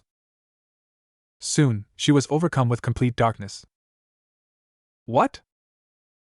Naruto looked around, seeing nothing but black. Odd, she looked down at herself, only to blink in surprise. She wore a white shirt with a red swirl, along with black pants and blue sandals. But that wasn't what surprised her. She was in her most likely 7-year-old form. Naruto rolled her eyes. What's with her and the age-changing thing? She walked ahead, and was about to call out before she stopped dead in her tracks. The shiver that went up her spine traveled down her arms, the hair sticking up behind her neck. It's her. That monster. She should just dig up a hole and fall in. Preferably die in the process. Haha, I would like to shove her down myself. Naruto's blue eyes were wide with shock, and then grief. What the hell? If it wasn't for her, Sasuke-kun wouldn't have left. Naruto widened her eyes. Sakura-chan. I'm disappointed in you, Naruto. Kakashi-sensei. You are a pest. You constantly got in the way. Don't you ever give up on trying pulling everyone down? She heard his sneer in his words. I'll gladly take away your existence. Many would be thankful to me. The village? They'll worship me a lot more than you could ever dream of. I'll be their savior and demon. Humorous, right? Stop. Why don't you just quit? Naruto opened her eyes, still clutching her ears. You quit? Everything. You'll never be able to gain peace to the world. Did you honestly believe that? Naruto stood her ground. I do. And it would work. She fell back on her knees, clutching the part of her jacket where the heart was. It pulsed, and sent a wave of excruciating pain through her body. Kakashi chuckled darkly. Don't be such a kid, Naruto. Sure, I tagged along and supported you since I cared. But now, it's getting old. Stop your delusions, it was already impossible to begin with. I'll make it possible. Thump. A bigger pang, causing the blonde to whimper out in agony, her emotional hurt adding on to the pain. Nagato's voice rang. Then why haven't you found it yet? Where's the peace you promised? I surely don't see it. That's something you'll work out with by time? Don't make me laugh. You won't get a happy life if you chase onto that pathetic sliver of hope. It would betray you in the end. You'll be alone until the world would soon be corrupted. Even then you'd be forever alone, so why even try? Why even try? You don't want to go back to your lonely days, do you? You might as well make the most of life before it happens. Time is slipping out of your hands. Quit. The Nine-Tails voice boomed and echoed through. Yes, why don't you give in? You'll gain more bliss in your limited amount of pathetic life. You can start now. Naruto collapsed, curling into a ball as her body convulsed. Make it stop. An unfamiliar voice boomed. Tell me what was written on the paper, and I'll free you. I'll let you go. I will free you from your pain. Naruto paused as soon as those words were spoken. After steadying her breathing, she let out a weak chuckle. That's right. The paper. Ha, almost got me there. She shook her head at her foolishness. She smirked. Don't she got up to her feet shakily. Underestimate me. X. The black-clad man chuckled silently in amusement. This girl ain't half bad. Her willpower is good enough. Now to see how she'll break out of this. X. How do I get out? Naruto glared. This is why I hate my non-existent skill in genjutsu. She looked around for any signs, but all that met her was black. You want my help in this again, don't you? No, I'll try on my own. How? Idiot. He'll tell that it's your chakra. I'll try to find an escape myself. The beast rolled his demonic red eyes. Are you stupid? Oh wait, you are. Fine, if you want to do it on your own that badly, I'll tell you how to do it. For real? Yes, now shut up. Stop the flow of your chakra completely. Whoa. Hold on there, Kurama. Naruto pinched the bridge of her nose. She did as he told her to, and if the beast didn't have claws he would have slapped his head. You take too long at this. Shut up. I'm just below average. Then tell me how you can use your former pink-haired teammate's technique. That's never mind. I got it, see? True to her word, she managed to stop the flow, but not for long. Hurry up and tell me the next part. Apply an even stronger power to disrupt the chakra flow of the caster's chakra. In other words, make your chakra seem like an uncontrollable current. She did as he told her, and blinked. The scene changed back to the room she was previously in. Naruto turned to look up at her captor clapping, a satisfied smirk cast on his face. Good job, Namikaze. You have a week of rest and time to train for the final round of the exams. Be prepared. And with that, she was kicked out of the interrogation room. It wasn't so hard, Naruto concluded, although it did distract her. She knew that the proctor didn't know what the genjutsu showed her, so it was most likely a jutsu based on the target's fears. It was too realistic. That spooked her uncontrollably. She gave an encouraging smile to the next Chunin, wishing her good luck. The girl smiled back weakly, thanking her before the door shut behind her. Naruto continued to the exit, grinning at her team, as she high-fived Obito. Rolling her eyes along with Rin at the curt nod Kakashi sent her way. Minato smiled. Went well? She shrugged. Could have gone worse. Oh. Naruto turned to the Uchiha. What were you so happy about? Obito's mouth stretched, nearly splitting his face in half. I got my Sharingan. Rin whipped her head at him. eyes wide, and Naruto blinked. Was that terror? Kakashi gave a slight nod. That's good, Obito. Rin looked away as she rubbed her arm. Minato caught it. Rin? The girl stood up straight, forcing a smile. Isn't that great, sensei? He finally got it, after waiting all this time. Minato didn't look convinced, but let it slide. Yes, that is. Come on then, team. We still have a few hours before sunset, so we can squeeze some training in. After training, while the rest of the team had already gone home, Rin and Obito walked down the streets. Obito had his arms folded behind his back as they strolled, pretending to not notice Rin's constant worried gaze. What is it, Rin? You know what I'm going to talk about, Obito. Are you really sure about this? Obito's lips curled to a frown. Of course. I've been thinking about it ever since I made up my mind. Rin's hands tightened. Obito, what if Kakashi doesn't want it? He'll have to cover it most of the time, since he can't switch it on or off. It would hinder him. His frown turned slightly into a scowl, but it would be very useful in tough battles. He would have gotten it anyways if Naruto hadn't appeared. Rin stopped walking. Obito turned back to face her. They were now near the Uchiha district by the lake. It isn't Naruto's fault. I'm not saying that, he snapped, before stepping back when Rin flinched. Sorry, I didn't mean to sound. It's just ugh. Obito walked to the deck and sat down. Rin followed, but stayed standing. I think it's better if he got it. It might make him hate me for a while, and also the clan, but it would get better as time passes. Plus, it would be admirable from the villagers' point of view. An Uchiha giving his sacred possession to his best friend. It would give the clan a better reputation. The clan had agreed to it, albeit a little reluctantly. He sighed, as he watched the water reflect the setting sun. It would make things easier for Fugaku-sama and Naruto. I don't know what they agreed on or anything, but it seems like the clan is loosening up. The people are getting reassured, and aren't as pressured as they were before. They've been saying great things ever since.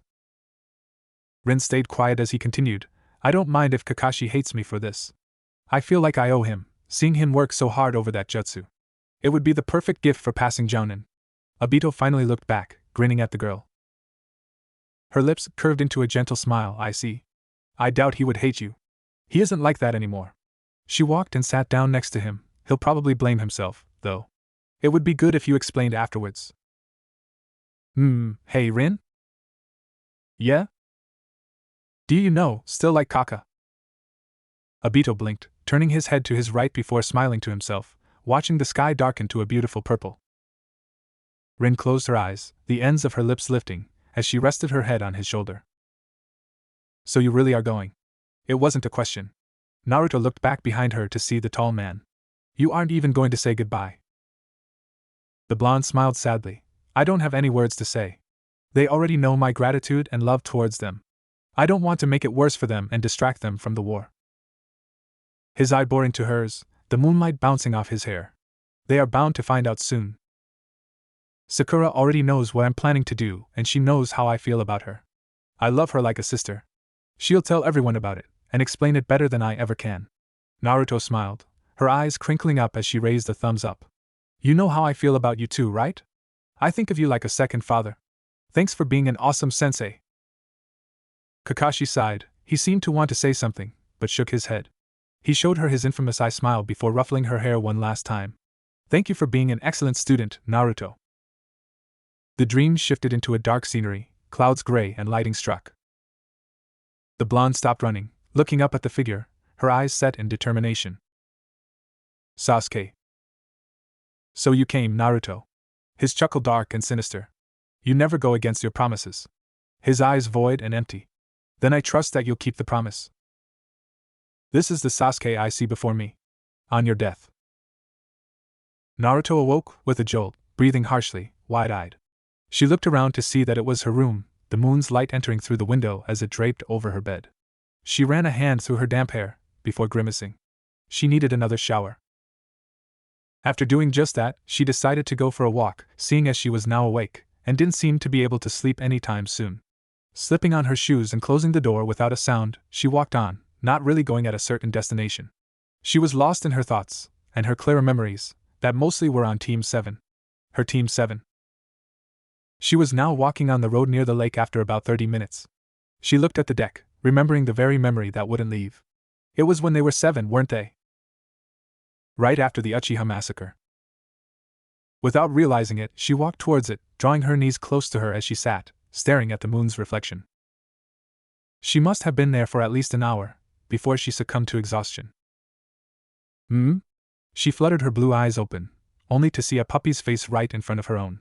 Whoa! She fell off the bed with a loud thump. Wait, bed?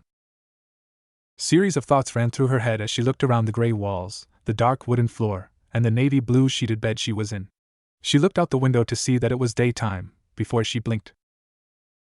Wasn't she at the lake last night? So you've finally woken up. She turned to see something she didn't expect, or more correctly, someone. Kakashi? Said boy rolled his eyes. Yes, who else would I be? What were you doing so early in the morning anyways?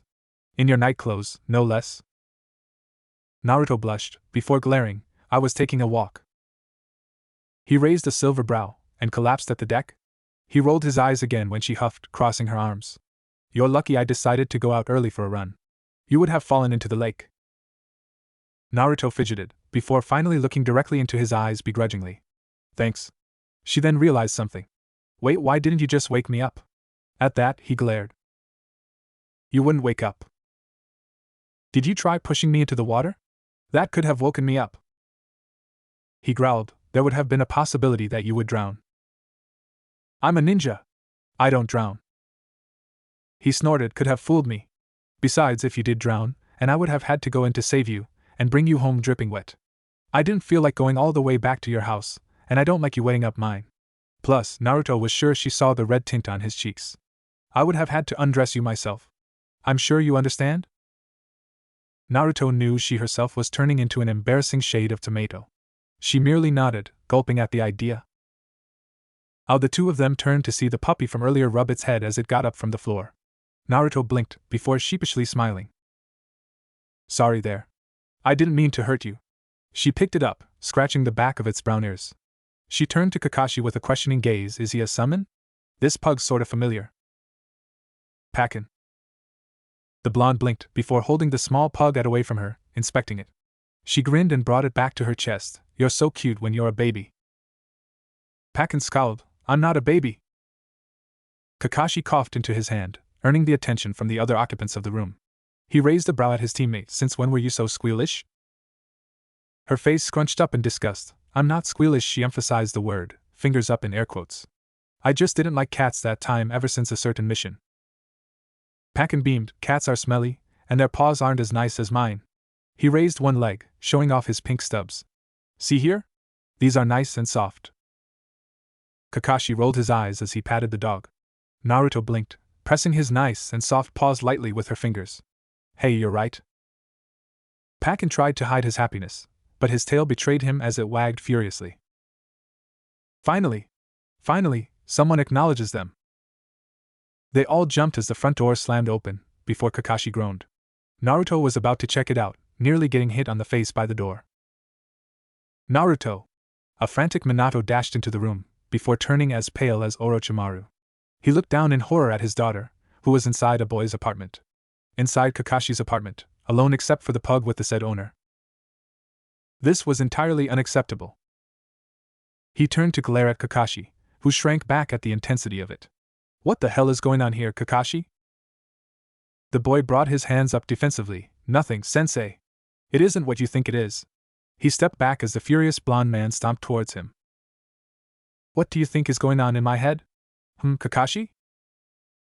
Naruto glared, a little put off that she didn't know what they were talking about. What the heck, Dad? You nearly killed me with that darn thing. She pointed at the door, unknowingly saving Kakashi from his humiliation and doom. Oh, if his father would look at him now. Minato's eyes squinted down at the girl. And you, young lady. What is the meaning of this, going out on your own when it's still dark out? And going to the house of the opposite gender? No, Dad, if you would freaking listen for a minute. No, Naruto, we're going home, and I expect you at the training grounds, Kakashi. Kakashi couldn't help but to silently wail in despair. Why was it always him? Obito was doing a horrible job hiding his entertainment at seeing disheveled Naruto's appearance. What happened to you? Rin was more concerned, Kakashi still brooding. There was a visible cloud hovering over his head as he shifted away from the blonde teacher, who was quietly but clearly satisfied. Naruto gritted her teeth, A certain father misunderstood, so he punished his daughter through unbelievable amount of training 5 hours in a row. Obito grinned. Well, you look like you've run a marathon all around the world, got attacked by ninjas on the way, and then trampled by a herd of buffaloes. He laughed loudly before realizing no one else was, slowly regaining self-control. He coughed, as Naruto stuck her tongue out. It sure feels like it. She threw a glare at her sensei/dad/brother/hero, who glared back. And Kakashi helped me by bringing me to his house. She was oblivious to the incredulous stares of her other teammates, or how Kakashi had begun to pale significantly. Minato scoffed. Naruto pulled at her hair. Besides, he was the one who brought me to his house. I didn't go there. She stomped, venting her frustration. Rin gasped, Obito gaped, as Kakashi blanched. They all, sans for Naruto and Kakashi, turned to see their silver-headed teammate, before turning to their sensei. Kakashi did too, before preparing to make a run for it. Minato was livid.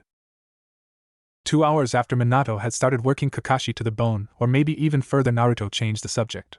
They turned to her as she spoke. What's the third part of the exams about? They told us to ask our Jounin teachers, and I'm curious. The other 2 Chunins nodded in agreement. Minato sighed, now finally free from his anger. There would be a survival test again, like the Chunin exams. This time, however, you would stay for 10 days and find a scroll. There would be many traps surrounding the scroll, making it difficult for the competitors, of course.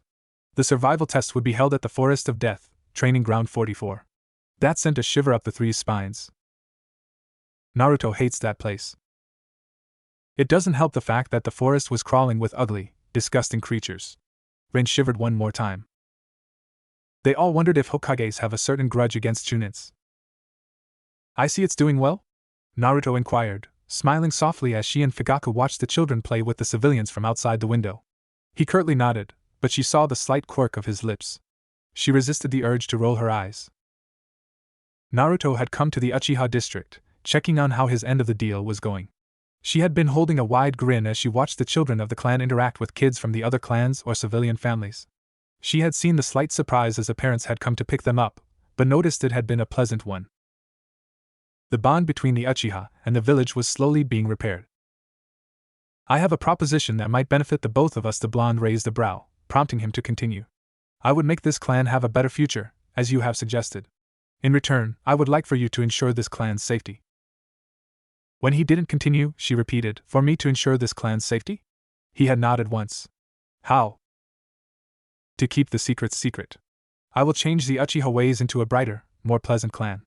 In return, you will prevent the fall of the clan. You will prevent the Uchiha massacre from ever happening, as well as any other assassination attempts on that matter. This way, I will do my part, and you do yours. She smirked. Very well. Naruto's smile was still gentle, watching a child protest when his parent told him it was time to go home. The boy pouted before following his mother back out of the district, waving a cheerful goodbye to his new playmates nonetheless. So I believe that your trip had already been decided then? She turned to look up at the man, before looking back out of the glass, head resting on a palm lazily. Yes, I would be leaving with Jiraiya a little over a month after the exam's end. Naruto's eyes followed the bubbles a young girl blew, the 1st of July. Fugaku sighed. I believe you haven't told your teammates? Obito had never mentioned anything about you leaving for a while. Naruto laughed softly. He does tend to react a little over necessary. But no, I haven't. I plan on telling them once the exams are finally over. I don't want to distract them or anything. Kakashi and my FA brother, I might have to tell earlier. She shrugged. Who knows, maybe Jiraiya's already told Nissan. Itachi has been asking about you. The blonde's surprise was clearly expressed on her face, as she lifted her head up to see him. Itachi? What about me? He placed his arms on the table. Yes, he seems to respect you quite greatly. Naruto laughed. Respect? Me? I'm honored, but I can't really see why he feels that way, Fugaku-sama.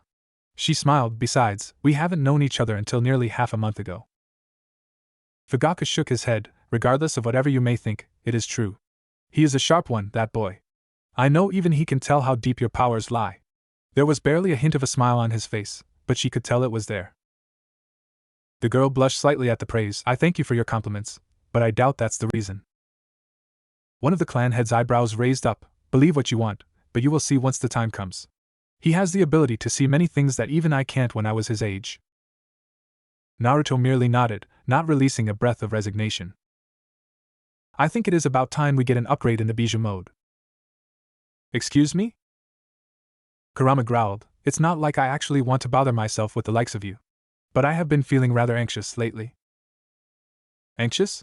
Naruto frowned. How so? I believe that the right word would be jittery. Jittery?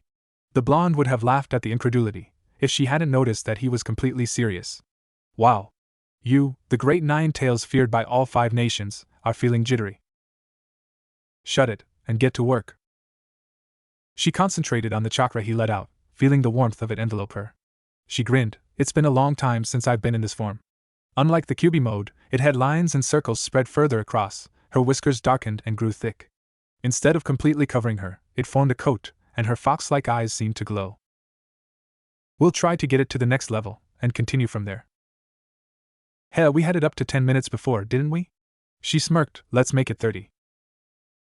Kakashi didn't even want to know what she had been doing in the training grounds.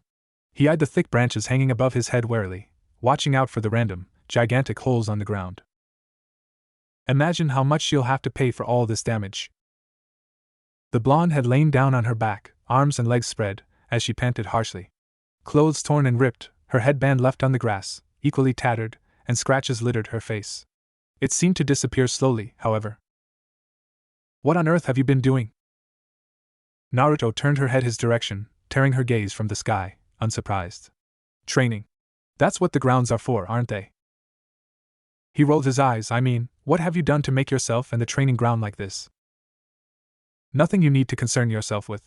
She cringed as she slowly got up, gathering her headband and some orange, ripped cloth. She looked down at herself, noticing her sleeves had been tearing out of its stitches, the Hittite's navy blue cloth also ripped in so many places. She'd need to buy more clothes. Well, she's close to 14, much like when she had to go buy new ones with Jiraiya. How funny. Kakashi frowned. How are you going to pay for all this? He gestured the destructed area by merely glancing around. Naruto paled. Darn, she had gone a little overboard. She hurriedly grabbed whatever evidence she left behind of her being there, and dragged Kakashi with her on her way out. He sighed, letting himself be pulled by the straps that held his new katana in place. Well, I was planning to train, but since you insisted on having lunch with me, who am I to resist? Naruto tried not to punch the living guts out of him, as Kakashi gave her the eye smile, now both eyes she had grown to hate and love. Although hate seemed to be stronger now. She grit her teeth. I haven't said anything about. He ignored her, ordering a shoyu ramen once they entered the stand. He turned to her, eyes still scrunched up. Aren't you going to order? She glared before smiling sweetly at Teuchi. I would like miso, and let him pay. Her smile turned sickly as she turned back to Kakashi. After all, gentlemen are there to please the ladies. Kakashi pinched the bridge of his nose. Fine, you win. Just never say that again. She grinned triumphantly. Het Yuzin Namikaze always wins. Her grin faltered at her slip-up. Kakashi stiffened. Teuchi didn't seem to notice, however, so their tense forms relaxed. Kakashi rolled his eyes. Who mistakes their own names? Naruto growled. Shut up. I was just around Kushin and Ichin for too long. Besides, I'm hungry. People go mad when they are hungry. Kakashi merely laughed lightly. That had been merely an hour ago, so how can it turn out like this? Naruto paced with eyes wide, along with Minato and Rin, who have been sitting down quietly. Why would Obito? Rin tightened her grip on the flap of her skirt, biting her lip. He felt like he owed Kakashi, and wanted to do something about it. He thought it was for the best. Naruto clenched her fists. Is that idiot trying to spit my words back to my face? Because I had given tears to convince him out of it. Rin looked up, but found that she couldn't hold Naruto's gaze, and brought her eyes back down. It seemed to have encouraged him. I sort of agree with him. It would help both the village and the clan. But she choked. I don't like it. Naruto growled, her eyes also beginning to sting. Why didn't he discuss this with him beforehand, then? She slammed a fist at the wall. Minato looked at her sternly. Naruto, I believe that you shouldn't be the one to say that. She flinched slightly, before bringing her eyes to meet his. That's different. Rin's wavering voice stopped her. Tell me, Naruto. Are you keeping something from us? I am not keeping something from you guys. I merely had planned to tell at a later date. A long pause stretched, until the door finally opened. You may see them now. Naruto clenched her fists, watching the bandaged eye of both boys. Rin sat beside Obito's bed, the side of the covered eye, so she took Kakashi's. She reached up to brush the hair away from his eyes, staying quiet. Minato watched this sullenly, and looked away. A minute later he left the room, knowing that it was better to leave them alone for a while. Naruto didn't even notice her hand rising up, until her fingers ran through his silver hair. She smiled softly, remembering the slight awkward moment the first time she did this. She continued combing through his hair, lightly untangling the locks as she rested her head on her left arm, which was on the bed. It was odd, she noted, doing things she had never done with her teacher. She had never touched his hair, despite her curiosity at how it defied gravity. Even though she wanted to know, she never even thought about touching it. So why now? Was it because they were now the same age? Was it because they were more of best friends than they were in her future? Was it because he reminded her of Sasuke? She pushed that thought away as quickly as it had come. Kakashi is Kakashi. Nothing will change that. It still lingered in the back of her mind though. Was she really so desperate as to cling on to anything that had reminded her of her love? Was she really that despicable? Kakashi had already been awake halfway through, but stayed in the same position, liking the feeling of her hand through his hair. He sighed inwardly, knowing it was time to wake up. Slowly, he cracked an eye open. Naruto quickly withdrew her hand, sitting up straight. Kakashi? He groaned. Hey Naruto. Where's? Obito's over there, with Rin. He should be waking up by now, since he did.